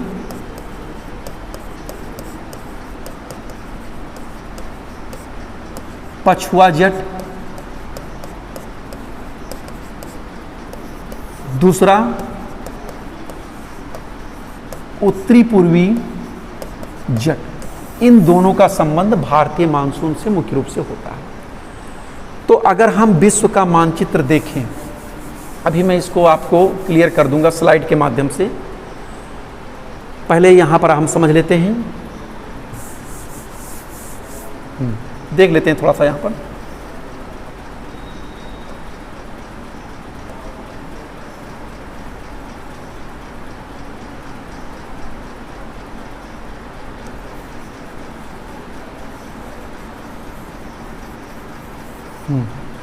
देखिए, ये भारत में हिमालय पर्वत है, और जेट स्ट्रीम इसी भूमध्य सागर से ह्यूमिडिटी, कैस्पियन सागर से, भूमध्य सागर से और अटलांटिक ओशन से ह्यूमिडिटी को लेकर के आगे की तरफ ऐसे बढ़ता है। इसी को हम पछुआ जेट स्ट्रीम कहते हैं। ये 8 से लेकर 12 किलोमीटर या 14 किलोमीटर की ऊंचाई के बीच में सैकड़ों किलोमीटर की चौड़ाई में ऐसे पश्चिम से पूर्व की ओर चलता है। और जब ये जेट स्ट्रीम आता है तो हिमालय के कारण ये दो शाखाओं में डिवाइड हो जाता है, एक दक्षिण की तरफ और एक उत्तर की तरफ। ओके, तो उत्तर की तरफ शाखा को हम हिमालय के उत्तरी भाग की ओर प्रवाहित होता है, और दक्षिण की शाखा दक्षिण में आ जाती है। इसी को हम पछुआ जेट कहते हैं। ओके, ये भारत में शीतकालीन मानसून की दशाओं को प्रभावित करती है। अभी हम थोड़ा सा इसको बता दे रहे हैं, हाँ, कि कैसे शीतकालीन मानसून की दशाओं को प्रभावित करती है। चलिए इसी समय हम क्लियर कर दे रहे हैं। अब देखिए, इसकी स्थिति भारत में लगभग, अब यहाँ पर बताना पड़ेगा, ये इसी रास्ते से होकर के आती है और ये भारत के दक्षिण में ऐसे जाती है। तो ये जब आती है तो भारत में शीत ऋतु का आगमन बहुत तेज़ी से होता है, कड़ाके की ठंडक पड़ने लगती है, और ये लगभग 20 से 35 डिग्री, 20 डिग्री से 35 डिग्री उत्तरी अक्षांश के आसपास इसका डेवलपमेंट होता है। अब ये एटमॉस्फेयर में ऊपर की तरफ जो है ये कवर कर लेती है, पूरे उत्तरी भारतीय क्षेत्र को कवर कर लेती है। और हमने बताया कि तिब्बत के पठार और हिमालय पर्वतीय के कारण इसका द्विशाखन हो जाता है, एक उत्तर की तरफ चली जाती है, यह शाखा चली जाती है, एक दक्षिण की तरफ चली जाती है। तो दक्षिणी शाखा का ही संबंध शीतकालीन मानसून के होता है। ये लगभग 200 से 300 मिलीबार इसका जो है वायुदाब रहता है। और एक चीज़ और मैं बता दूं कि इसी भूमध्य सागर के आसपास क्षेत्रों से वेस्टर्न डिस्टर्बेंस, आपने नाम सुना होगा, पछुआ विक्षोभ, जो भारत में शीतकाल में वर्षा का प्रमुख कारक होता है। तो वो कैसे होता है, यहाँ पर यूरोपियन क्षेत्र से ठंडी वायुराश और यहाँ पर सहारा के डिजर्ट से गर्म वायुराश, ये दोनों वायुराशियाँ आपस में मिलती हैं और यहाँ पर साइक्लोन की उत्पत्ति हो जाती है। और ये साइक्लोन जो है इसी जेट स्ट्रीम के निचले भाग में होते हैं और जेट स्ट्रीम के कारण जो है ये साइक्लोनिक वेव्स आगे की तरफ बढ़ते हुए भारत में प्रवेश करते हैं। शीतकाल में जो मानसूनी वर्षा होती है इसी पछुआ विक्षोभ के कारण ही होती है। आप क्लियर बिल्कुल समझ लीजिए, जेट स्ट्रीम की स्थिति जो है इसके ऊपर होती है और ये जो है शीतकाल में ऐसे ऐसे चलते हैं, नीचे की तरफ ऐसे ऐसे जो है ये साइक्लोनिक वेव्स चलेंगी, हवाएं चलेंगी और ये नमी को धारण किए होती हैं, चूँकि भूमध्य सागर से और कुछ अटलांटिक महासागर से, भूमध्य सागर से, कैस्पियन सागर से ह्यूमिडिटी को ग्रहण कर लेती हैं। और फिर जैसे ये भारत के उत्तरी क्षेत्र में आती हैं, पंजाब, हरियाणा, पश्चिमोत्तर भारत, पूर्वोत्तर भारत, ऐसे वर्षा करते हुए आगे की तरफ बढ़ जाती हैं और धीरे धीरे इनका प्रभाव भी कम होता है। तो जेट स्ट्रीम किस प्रकार से शीतकालीन मानसून को प्रभावित करती है ये आपने देख लिया। अब इसके बाद में हम देखते हैं, मेन चीज़ है कि जेट स्ट्रीम के कारण वर्षा नहीं होती है, लेकिन जेट स्ट्रीम की वजह से जो ये साइक्लोनिक ये विक्षोभ जो उत्पन्न होते हैं, इन विक्षोभों के कारण जो है उत्तर भारत में शीतकाल में वर्षा होती हैं और ये क्रमशः जो है एक अंतराल के बाद में इनका आगमन होता रहता है। अब हम चलते हैं थोड़ा सा, ये तो हो गया पछुआ जेट स्ट्रीम। अब चलते हैं दूसरा, उत्तरी पूर्वी जेट स्ट्रीम। देखिए कोटेश्वरम की थ्योरी के अनुसार है, इसमें यह बताया गया है, दूसरा सेकंड,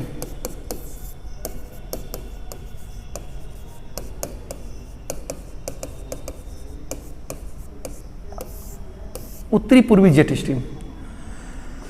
ग्रीष्म काल में जब सूर्य यहां पर कर्क रेखा पर लंबवत चमकता है, ओके, यानी सितंबर के बाद में हमने यहां बता दिया था कितना, 23 सितंबर और 21 मार्च, ये सिचुएशन सूर्य की विषुवत रेखा पर होती है। 21 मार्च के बाद में अप्रैल, मई, जून, अब तिब्बत का पठार जो है हीट करता है। मई जून के महीने में तिब्बत का पठार जो है ये गर्म होता है और यहाँ से हवाएं गर्म होकर के ऊपर की तरफ उठती हैं।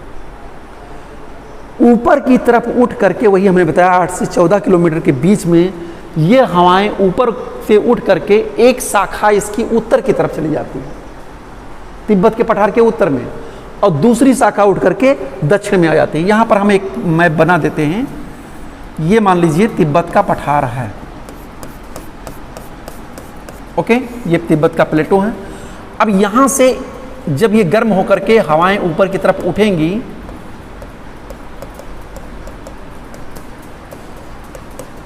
तो ये हवाएं एक इधर की तरफ चलेंगी, यानी दक्षिण भारत की तरफ चलेंगी, और एक जो है उत्तरी साइबेरिया की तरफ जो है ये उठ करके ऊपर की तरफ, यानी यहाँ से उठी हुई हवाएं एक उधर की तरफ चली जाएंगी और एक दक्षिण की तरफ ऐसे आएंगी। तो ये जो है दक्षिण की तरफ जब ये मुड़ती है, ऐसे चलती है, तो इसकी दिशा उत्तर पूर्व से दक्षिण पश्चिम की तरफ हो जाती है। इसी को हम उत्तरी पूर्वी जेट स्ट्रीम के नाम से जानते हैं।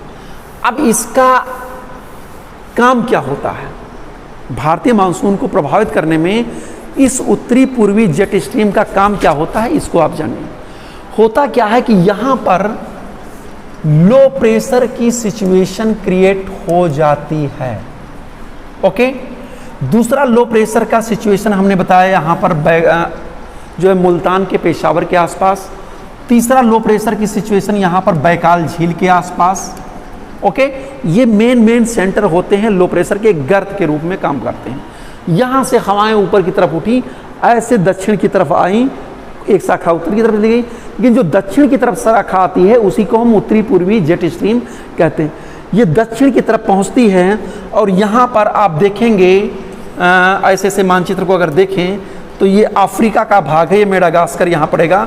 तो मेडागास्कर के पास में ये नीचे की तरफ बैठेंगी हाई प्रेशर, उत्तरी ऑस्ट्रेलिया के पास में नीचे की तरफ यहाँ पर बैठेंगी और दक्षिणी हिंद महासागर में बैठेंगी। दक्षिणी हिंद महासागर मेडागास्कर, उत्तरी पश्चिमी ऑस्ट्रेलिया के पास में हाई प्रेशर सिचुएशन क्रिएट रहता है। तो ये हवाएं जब यहाँ पर बैठती हैं तो हिंद महासागर में हाई प्रेशर को बढ़ा देती हैं, इधर की तरफ लो प्रेशर होता है। अब क्या पूछना है, हाई प्रेशर यहाँ पर जब बढ़ गया तो ये जो है, जो हमने बताया था कि दक्षिणी पूर्वी जो ट्रेड विंड्स जो होती हैं, दक्षिणी पूर्वी जो ट्रेड विंड्स होती हैं, दक्षिणी पूर्वी जो ट्रेड विंड्स होती हैं, ये इन्हीं पछुआ हवाओं के सहारे ऐसे उत्तर पूर्व की ओर चलने लगती हैं। ओके, बस क्या है पूछना है, भारत में आ गया मानसून। ये कहने का मतलब है ये मानसून प्रस्फोट को उत्पन्न करती हैं। यहाँ से लो प्रेशर की, इसी लो प्रेशर को कवर करने के लिए हाई प्रेशर से लो प्रेशर की तरफ हवाएं बड़ी तेजी के साथ झपटती हैं। इसी से जो है दक्षिणी पश्चिमी मानसून का आगमन होता है। तो क्लियर हो गया कि उत्तरी पूर्वी जेट स्ट्रीम किस तरफ से होती है। सीधा सा अर्थ यही है, यहाँ से लो प्रेशर के कारण ऊपर उठती हैं हवाएं, 8 से लेकर 14 किलोमीटर की ऊंचाई पर जाती हैं और फिर ये धीरे धीरे ऐसे दक्षिण की तरफ आती हैं।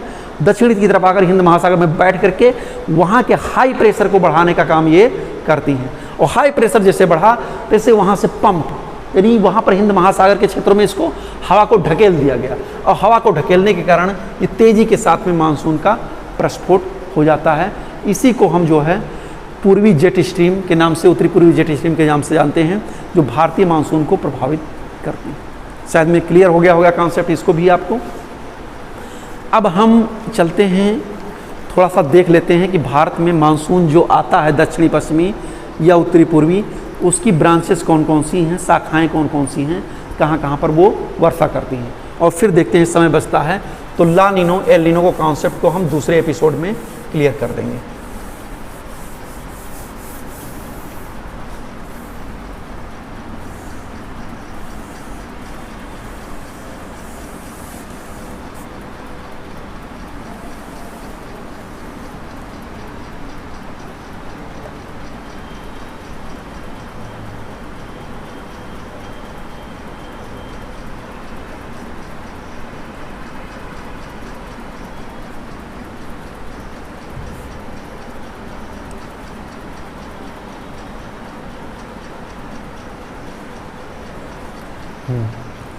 चलिए देखिए, अब बिल्कुल आ जाते हैं। सबसे पहले हम दक्षिणी पश्चिमी मानसून, इनकी शाखाओं के बारे में हम देखेंगे, कहाँ कहाँ पर कितनी कितनी वर्षा करती हैं, इनका आगमन कब होता है। तो मैं बता दूं कि मुख्य रूप से अगर हम सारे सीजन को देखें तो 4 पार्ट में इनको डिवाइड किया गया है। जैसे अगर हम देखें पहला, तो 15 मार्च से अप्रैल मई जून, 15 जून तक ये होता है ग्रीष्म ऋतु। और फिर दूसरा जो होता है, यानी 16 जून से जुलाई अगस्त सितंबर, यानी 15 सितंबर तक ये होता है भारत में वर्षा ऋतु। फिर देखते हैं 16 सितंबर से अक्टूबर नवंबर दिसंबर, 15 दिसंबर तक ये होता है शरद ऋतु। और फिर चौथा हम देखते हैं 16 दिसंबर से और 15 मार्च तक ये होता है शीत ऋतु। हालांकि फरवरी तक ही ये माना जाता है अगर हम इसको चक्रवाइज देखें तो ये आपका है 15 मार्च, 15 जून, 15 सितंबर, 15 दिसंबर, ठीक, ओके। यही जो है एक मुख्य रूप से है। अब इस ऋतुओं में भारतीय मानसून की गतिविधियां कैसी रहती हैं, कौन कौन सी शाखाएं कहाँ कहाँ पर वर्षा करती हैं, इसको हमको जानने की ज़रूरत है। चलते हैं, हम देखते हैं। सबसे पहले देखते हैं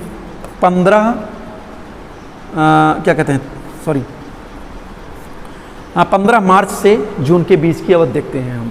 15 मार्च से लेकर के और जून तक क्या स्थितियाँ रहती हैं।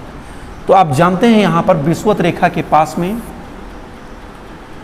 खासकर 21 मार्च को सूर्य यहाँ पर लंबवतनी, मार्च के महीने में सूर्य की लंबवत स्थिति विषुवत रेखा पर होती है। ये विषुवत रेखा को ऐसे पार करती है।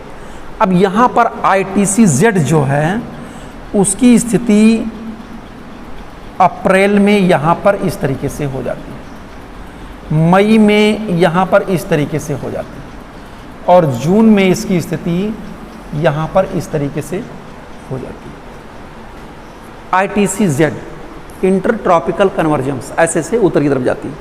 अब इन्हीं के सहारे उत्तरी पूर्वी और दक्षिणी पूर्वी व्यापारिक हवाएं अपसरित होते हुए उत्तर की तरफ जाती हैं। लेकिन यहाँ पर जब ये हवाएं टकराती थीं दक्षिण में विषुवत रेखा के सहारे, तो ये इस तरीके से टकराती थीं, उत्तरी पूर्वी दक्षिणी पूर्वी होकर के अंतरा उष्णकटिबंधीय। लेकिन जैसे ही ये हवाएं विषुवत रेखा को पार करके ऊपर की तरफ जाएंगी, फेरल के नियमानुसार इनकी दिशा दक्षिण पश्चिम से उत्तर पूर्व की ओर हो जाएगी। अब ये मानसून चलने लगा इस तरीके से।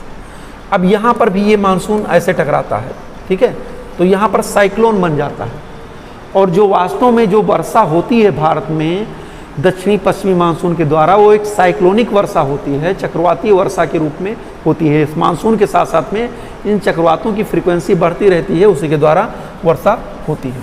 तो चलिए इसी को हम समझाने का प्रयास करते हैं किस प्रकार से ये हवाएं आगे की तरफ चलती हैं। तो सबसे पहले हम देखते हैं कि जब दक्षिण भारत पर ये टकराती हैं तो इनकी दो शाखाएं होती हैं। एक शाखा अरेबियन कंट्री की होती है, अरब सागर की जाने वाली शाखा, और दूसरी शाखा बे ऑफ बंगाल की होती है। अब यही चीज़ आपको यहाँ पर मुख्य रूप से देखना है। अरब सागर की शाखा आप देख रहे हैं, इस पश्चिमी घाट पर्वत के सहारे रगड़ करके आगे की तरफ चलती है। जैसे आपने देखा होगा कुछ जानवर होते हैं जब उनके शरीर में खुजलाहट होती है तो दीवार से या किसी छप्पर से ऐसे रगड़ते हुए आगे की तरफ बढ़ते रहते हैं। कुछ जानवर ऐसे होते हैं जो रगड़ कर चलते हैं, कुछ आगे चलते हैं फिर पीछे आते हैं, फिर आगे चलते हैं फिर पीछे आते हैं, वो छप्पर को ही गिरा देते हैं, और कुछ रगड़ते हुए ऐसे ऐसे आगे की तरफ बढ़ जाते हैं। उसी प्रकार से ये अरब शाखा वाली ब्रांच जो है आगे की तरफ ऐसे ऐसे बढ़ती जाती है। ओके, तो जब ये शाखा आगे की तरफ चलती है तब देखिए होती क्या स्थिति है। यहाँ पर अरब सागर की जो शाखा चलती है, इस शाखा में ये यहाँ पर पश्चिमी घाट के पास में ये पासेज हैं, दर्रे हैं, थाल घाट, भोर घाट, पाल घाट, दर्रे हैं। इन दर्रों के सहारे भी ये शाखाएं जो हैं ये थोड़ा सा ऐसे ऐसे आगे की तरफ बढ़ जाती। अब चूंकि ये घाट है, पश्चिमी घाट है, कगारनुमा घाट में खड़ा हुआ है, इसलिए ये जो है इस पश्चिमी घाट के सहारे जो है ज़्यादा वर्षा करते हैं। अगर वर्षा देखें तो यहाँ पर लगभग 250 से 300 सेंटीमीटर वर्षा इस दक्षिणी भाग में होती है। दक्षिण भारत की सबसे ऊंची चोटी अनाईमुड्डी, दो बेटा, ये ऐसे क्रमशः ऊपर की तरफ चली जाती है। और दक्षिणी भारत में जो ये इन पश्चिमी घाट का जो ढाल है वो इस घाट के सहारे पूरब की तरफ पश्चिम की तरफ है, लेकिन अगर उत्तर से दक्षिण देखा जाए तो यहाँ पर चोटियाँ ऊंची हैं और आगे की तरफ चली जाएंगी तो चोटियाँ थोड़ी सी नीचे आती हैं। तो सबसे ज़्यादा वर्षा इसी क्षेत्र में टकरा करके ये मानसूनी हवाएं करती हैं, इसलिए यहाँ पर 250 से 300 सेंटीमीटर वर्षा होती है। फिर उत्तर की तरफ बढ़ेंगी, जो दर्रे हैं, पासेज हैं, उनके सहारे ये आगे की तरफ बढ़ेंगी और ये जो बंगाल वाली खाड़ी की शाखा है उससे मिलने का प्रयास करेंगे। तो ये इसी दर्रों के सहारे जो है आगे की तरफ ऐसे बढ़ती जाती हैं और इस घाट के पश्चिमी ढलान पर वर्षा ज़्यादा करती हैं, जबकि इनका पूर्वी ढलान जो है वर्षा से अप्रभावित रहता है, यानी वो क्षेत्र सूखाग्रस्त हो जाता है। इस ढलान पर 250 से 300 सेंटीमीटर, फिर जो है 225 सेंटीमीटर, फिर 200 सेंटीमीटर, फिर 150 सेंटीमीटर, इसी तरीके से वर्षा दक्षिण से उत्तर की तरफ धीरे धीरे क्रमशः कम होती जाती है। तो इस अरेबियन ब्रांच की जो शाखा होती है, देखिए अरब सागर, अरब सागर की जो शाखा होती है, इसमें पहली तो हो गई पश्चिमी घाट के सहारे, ओके। दूसरा होती है नर्मदा और ताप्ती रिवर के सहारे। यहाँ पर आप देखेंगे ऐसे नर्मदा ताप्ती नदियाँ जो है ऐसे बह करके पश्चिमी घाट की तरफ मिल रही हैं, और विंध्याचल सतपुड़ा की रेंज है, ओके। तो यहाँ पर जब ये इन नदी घाट, चूँकि लेटेंट हीट, इन मानसूनी हवाओं या चक्रवाती हवाओं का जो सबसे प्रमुख जो एनर्जी होता है, ईंधन जो होता है, वो समुद्र से प्राप्त होने वाला लेटेंट हीट होता है। जैसे ही ये लेटेंट हीट को प्राप्त करते हैं, इन्हीं घाटियों के सहारे जो है आगे की तरफ ऐसे बढ़ते हैं, और विंध्याचल सतपुड़ा के सहारे ये पूर्वी भागों में छोटा नागपुर, पठार, अमरकंटक तक यहाँ पर चले जाते हैं, मिर्ज़ापुर तक ये भी चली जाती है शाखा। तो ये दूसरी ब्रांच है नर्मदा ताप्ती शाखा या विंध्याचल सतपुड़ा शाखा, उन्हीं पर्वतीय सहारों के सारे। अब जब ये चलती है तो दो चीज़ें होती हैं, इन माउंटेन जो ये मतलब प्राचीन पर्वत क्रम हैं, विंध्याचल और ये सतपुड़ा की रेंज जो है, इनके दक्षिणी भागों पर वर्षा ज़्यादा होती है क्योंकि ये रगड़ करके चलती हैं, और उत्तरी भाग पर वर्षा कम होती है।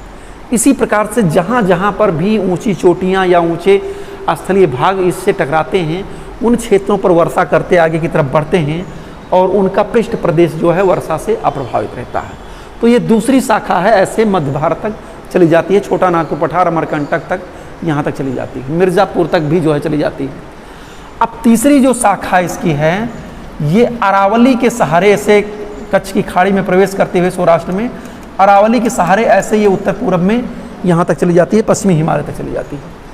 चूँकि ये यहाँ पर वर्षा करते करते करते करते इनकी ह्यूमिडिटी कम हो जाती है, रास्ते में थोड़ा बहुत ये एनर्जी को लेती हैं, ह्यूमिडिटी को लेती हैं, लेकिन जब ये अरावली पर्वत के सहारे चलती हैं तो इनको कोई अवरोध नहीं प्राप्त होता है, इसलिए इस क्षेत्र में वर्षा बहुत कम होती है।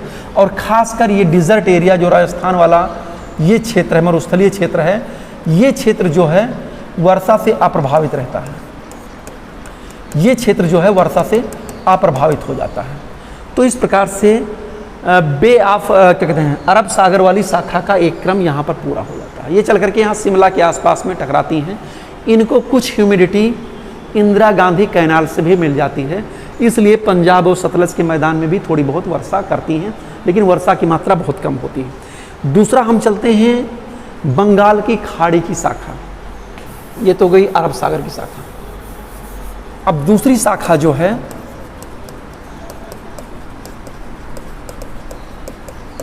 वो है बंगाल की खाड़ी की शाखा। बंगाल की खाड़ी की शाखा ये भी ऐसे चलती है, लेकिन जहाँ पर ITCZ के द्वारा उत्तरी पूर्वी दक्षिणी पूर्वी दक्षिणी पश्चिमी हवाएं मिलती हैं, वहाँ पर साइक्लोन निर्मित हो जाता है। यहाँ पर हमने साइक्लोन पढ़ाते समय बताया था, और ये साइक्लोन का मुख्य विशेषता होती है कि ये अपने ट्रॉपिकल साइक्लोन की मुख्य विशेषता होती है कि ये अपने ऑर्बिट पर ये पश्चिम से पूरब की ओर चलते हैं, और पश्चिम से पूरब की ओर चलेंगे तो ये जो गैप है आप देखते हैं कि ये जो पूर्वी घाट की जो श्रृंखला है ये भी कटी फटी हुई है। तो इन्हीं गैप के सहारे, और इनको काटा किसने है, इनको नदियों ने काटा है, महानदी, गोदावरी, कृष्णा, कावेरी, इन सब नदियों ने काट पीट दिया है। तो इस गैप के सहारे ये आगे की तरफ ऐसे ऐसे बढ़ती हैं। अब क्या है, ये दोनों शाखाएं जो है आकर के आपस में यहाँ पर बीच में मिलती हैं, लेकिन मध्यवर्ती भाग जो होता है उस क्षेत्र में वर्षा ज़्यादा नहीं होती है, क्योंकि ये ज़्यादा तटवर्ती क्षेत्रों पर ही वर्षा करती हैं। अच्छा, ये साइक्लोनिक होता है, अप्रैल में साइक्लोनिक, मई में साइक्लोनिक। अब ये आता है यहाँ पर धीरे धीरे जून में यहाँ पर पहुँच जाता है। अच्छा, आगमन कब होता है ये भी जान लीजिएगा, किन किन क्षेत्रों में। जैसे मई के महीने में ही अंडमान निकोबार द्वीप समूह पर मानसून का आगमन हो जाता है। अभी इसको हम स्लाइड के माध्यम से आपको क्लियर कर देंगे। तो हाँ, मई के महीने में यहाँ पर आगमन हो जाता है, फिर जो है जून में इस क्षेत्र में फिर ऐसे ऐसे धीरे धीरे आगे तरफ बढ़ता है। अभी मैं बता दूंगा कि दक्षिणी पश्चिमी मानसून की आगमन की तिथियां कौन कौन सी हैं। अब ये आगे की तरफ ऐसे बढ़ती हैं, बारिश करते हुए कुछ शाखाएं इसी नदी घाटी क्षेत्रों में घुस करके अंदर की तरफ चली जाती हैं, कुछ यहाँ उत्तरी पूर्वी क्षेत्रों पर टकराती हैं। उत्तरी पूर्वी क्षेत्रों पर ये बांग्लादेश है। आप जानते हैं इस क्षेत्र में वर्षा कम होती है। बांग्लादेश का जो एरिया प्लेन है वहाँ पर वर्षा कम होती है, लेकिन बाढ़ सबसे ज़्यादा आती है। एक बहुत बड़ी विशेषता, वर्षा कम और बाढ़ ज़्यादा। अब जब यहाँ पर ये पहुँचती हैं तो यहाँ पर एक गैप के सहारे ये अंदर की तरफ ऐसे प्रविष्ट हो जाती हैं। अब यहाँ पर ये जो है घुमड़ घुमड़ करके इसी क्षेत्र में रहती हैं। गोरो खासी जयंतियाँ, ये सब कीपाकार पहाड़ियाँ हैं। इन्हीं के गोरो के पहाड़ियों के बीच में एक माउसिन राम क्षेत्र पड़ता है, जहाँ पर विश्व की सबसे ज़्यादा वर्षा होती है, माउसिन राम और चेंदा पूंजी में। तो इस क्षेत्र में खूब भीषण वर्षा करती हैं, पूरे क्षेत्र को जलमग्न कर देती हैं। यहाँ तक असम के मैदानों में भी बाढ़ आ जाती है और वो पानी बह करके सीधा बंगाल की खाड़ी में आता है, बांग्लादेश में आता है, और इससे बांग्लादेश क्षेत्र में भी बाढ़ आती है। अब हिमालय एक ग्रेट बैरियर के रूप में काम करता है, इसलिए इन हवाओं इनको जाना चाहिए उत्तरी पूर्वी तरफ, लेकिन उत्तरी पूर्वी तरफ ना जा करके इन मानसूनी हवाओं को अपने सहारे दक्षिण की तरफ ऐसे मोड़ देता है, और फिर ये पश्चिमी बंगाल, बिहार, पूर्वी उत्तर प्रदेश, पश्चिमी उत्तर प्रदेश होते हुए दिल्ली तक आती है। यहाँ पर 250 से 300 सेंटीमीटर वर्षा, और माउसिन राम चेरापूंजी में तो 1000 से ऊपर, और फिर जो है यहाँ पर पश्चिमी बंगाल 250 से 300, फिर 200 सेंटीमीटर, फिर 150 सेंटीमीटर, फिर 100 सेंटीमीटर, फिर 75 सेंटीमीटर, 65 सेंटीमीटर वर्षा होते हुए दिल्ली तक 65 सेंटीमीटर वर्षा होती है। और ये दोनों शाखाएँ आकर के यहाँ पर हिमाचल प्रदेश में मिल जाती हैं, कभी कभी उत्तराखंड में भी ये मिल जाती हैं। और जब जहाँ पर ये शाखाएँ मिलती हैं वहाँ पर क्लाउड वृष्टि की भी घटनाएँ होती हैं। आप देखेंगे कि उत्तराखंड और क्या कहते हैं हिमाचल प्रदेश में क्लाउड वृष्टि की घटनाएं होती हैं, क्योंकि ये दोनों शाखाएं निकल करके इसी क्षेत्र में मिलती हैं। तो इस प्रकार ये दक्षिणी पश्चिमी मानसून की ये दो ब्रांचेस इसी प्रकार से चलती हैं और भारत में वर्षा करती हैं। अब मैं थोड़ा सा आपको बता दूं, दक्षिणी पश्चिमी मानसून का आगमन सबसे पहले 25 मई के आसपास ये होता है अंडमान निकोबार द्वीप समूह में। कुछ चीज़ें आपको क्लियर करनी, स्पष्ट करनी होगी, जानना होगा। पहला हो गया 25 मई को अंडमान निकोबार द्वीप समूह में। 1 जून को ये होती हैं त्रिवेंद्रम, यानी केरल में पहुंच जाती हैं, त्रिवेंद्रम और चेन्नई में, यानी यहाँ पर 1 जून के आसपास इनकी रेखाएं यहाँ पर होंगी। अभी मानचित्र में हम तुरंत बता रहे हैं। 5 से 10 जून के बाद में ये मुंबई और कोलकाता क्षेत्र में यहाँ पर दक्षिणी पश्चिमी मानसून पहुँच जाती है, और 10 से 15 जून को पटना, अहमदाबाद, नागपुर, और 15 जून के बाद में ये लखनऊ और दिल्ली की ओर जो है ये प्रवेश करती है। तो शायद में ये कॉन्सेप्ट क्लियर हो गया होगा। इसको हम एक स्लाइड के माध्यम से भी आपको दिखा दे रहे हैं फिर से। हाँ, ये तो ITC-Z था, आज स्लाइड का प्रयोग हमने कम किया है। ये देखिए जो अभी मैं बता रहा था किस तरीके से तिब्बत पठार यांत्रिक अवरोध के रूप में काम करता है। चलिए, इसका कोई मतलब नहीं है, ये चीज़ें मैं पढ़ा चुका हूँ। हाँ, देखिए ये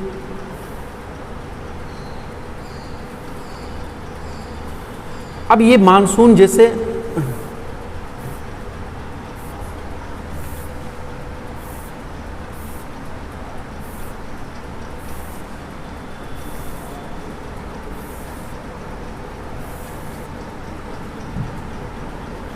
हाँ, यहाँ पर आप देख सकते हैं कि दक्षिणी पश्चिमी मानसून की सामान्य तिथियाँ क्या क्या हैं। इसी को मैंने अभी बताया था। जैसे 1 जून के, जैसे मई में 25 मई के आसपास ये यहाँ पर अंडमान निकोबार द्वीप समूह के आसपास आ जाती हैं। 1 जून को ये मानसून जो है यहाँ पर तिरुवनंतपुरम, चेन्नई के आसपास होता है। 5 जून को ऐसे मध्यवर्ती भाग में होते हुए ये लाइन गई है। फिर 10 जून को मुंबई, भुवनेश्वर, कोलकाता, पटना यहाँ पर पहुँच जाता है। 5 जून की स्थिति ये है, 1 जून की स्थिति यहाँ पर है।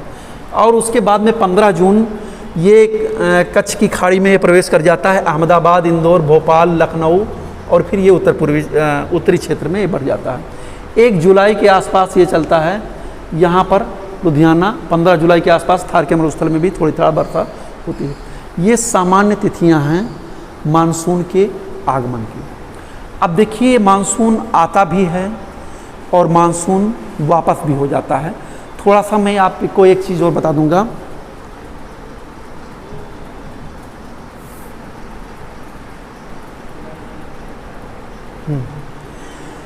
इस मानसूनी वर्षा के क्षेत्र में जब दक्षिणी पश्चिमी मानसून का आगमन होता है तो मई जून के महीने में पश्चिमोत्तर भारत में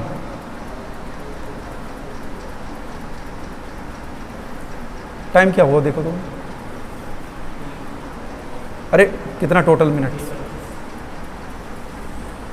टोटल 1 घंटा 25 मिनट। हाँ थोड़ा सा इसको देख लीजिए, आपके परीक्षा की दृष्टि से ये पॉइंट जो मैं बताने जा रहा हूँ ये इम्पॉर्टेंट है। देखिए जब मानसून का आगमन होता है तो उस मानसून के आगमन से पूर्व भी कुछ वर्षा होती है, उसको भी जानने की बहुत ज़रूरत है। मानसून आगमन से पूर्व मई जून के महीने में, मई और जून के महीने में उत्तर पश्चिम भारत की ओर भयंकर गति से हवाएं चलती हैं जिनको लू कहा जाता है।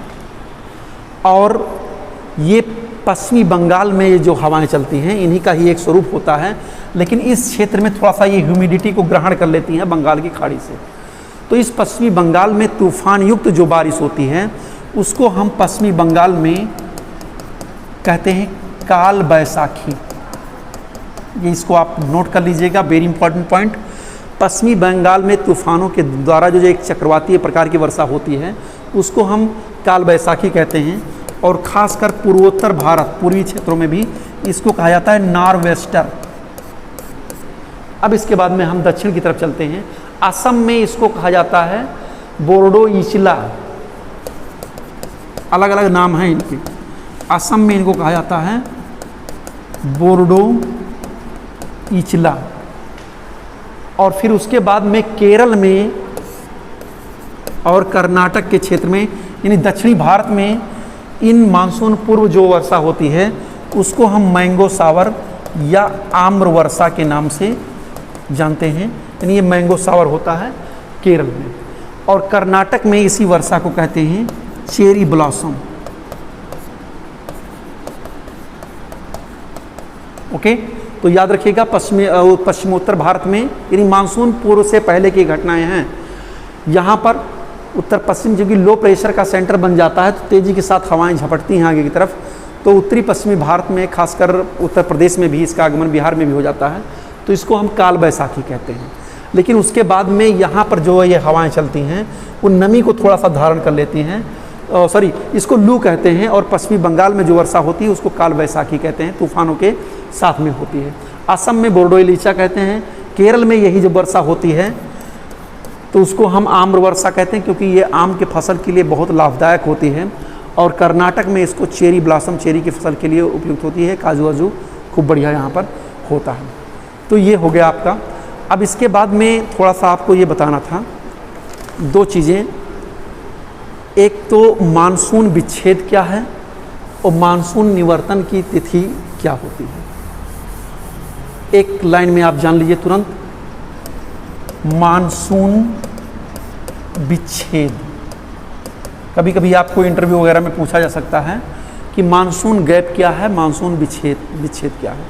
तो सीधा सा इसका अर्थ है कि वर्षा काल के दौरान जब लगातार वर्षा हो रही हो मानसून के द्वारा, दक्षिणी पश्चिमी मानसून के द्वारा, तो उस बीच में जो गैप हो जाता है, कभी कभी 1 सप्ताह या 15 दिन का जो गैप हो जाता है, उसी को हम मानसून विच्छेद की संज्ञा देते हैं, मानसून गैप की संज्ञा देते हैं।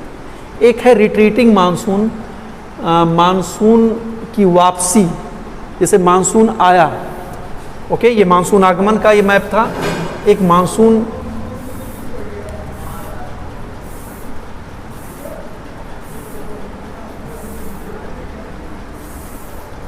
हाँ, ये मानसून वापसी की तिथियां हैं।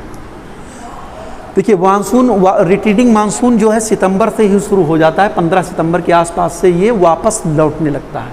15 सितंबर की रेखा देखिए, 1 सितंबर को यहाँ पर होता है 15 सितंबर को फिर यहाँ पर होता है, गुजरात, राजस्थान, हरियाणा, पंजाब।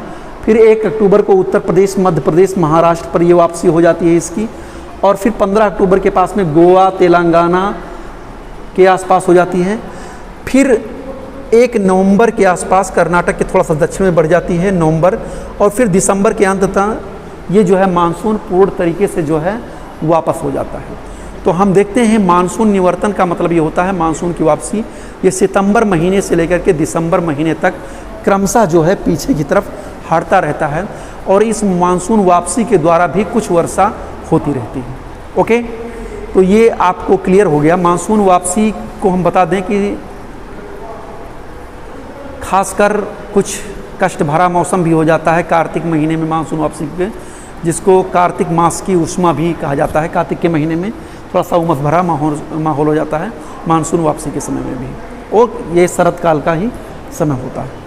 तो ये चीज़ें आपने आज के लेक्चर में मुख्य रूप से पढ़ ली कि मानसून क्या है, मानसून की उत्पत्ति को प्रभावित करने वाले कौन कौन से कारक होते हैं, और मानसून की उत्पत्ति से संबंधित जो प्राचीनतम संकल्पनाएं हैं, गतिक संकल्पना और थर्मल संकल्पना, उसको भी आपने पढ़ा। और नवीन संकल्पना में हमने तिब्बत के पठार, हिमालय की स्थिति को जोड़ते हुए जेट स्ट्रीम कॉन्सेप्ट को भी क्लियर किया, और किस तरीके से दक्षिणी पश्चिमी मानसून, उत्तरी पूर्वी मानसून की शाखाएं कैसे कैसे कहाँ पर जाती हैं, इसको भी आपने मुख्य रूप से पढ़ा। तो ये चैप्टर क्लास आपका क्लियर होता है। अगले लेक्चर में मैं देखूंगा तो दक्षिणी दोलन, वाकर सर्कुलेशन और एल नीनो, इनका संबंध भारतीय मानसून पर किस प्रकार से पड़ता है और किस प्रकार से भारतीय मानसून को प्रभावित करती हैं, इसके संदर्भ में होगा। खासकर वो मुख्य परीक्षा की जब तैयारी आप करेंगे तो उसमें मैं इसको और विस्तृत रूप से बताऊंगा। Okay, thank you.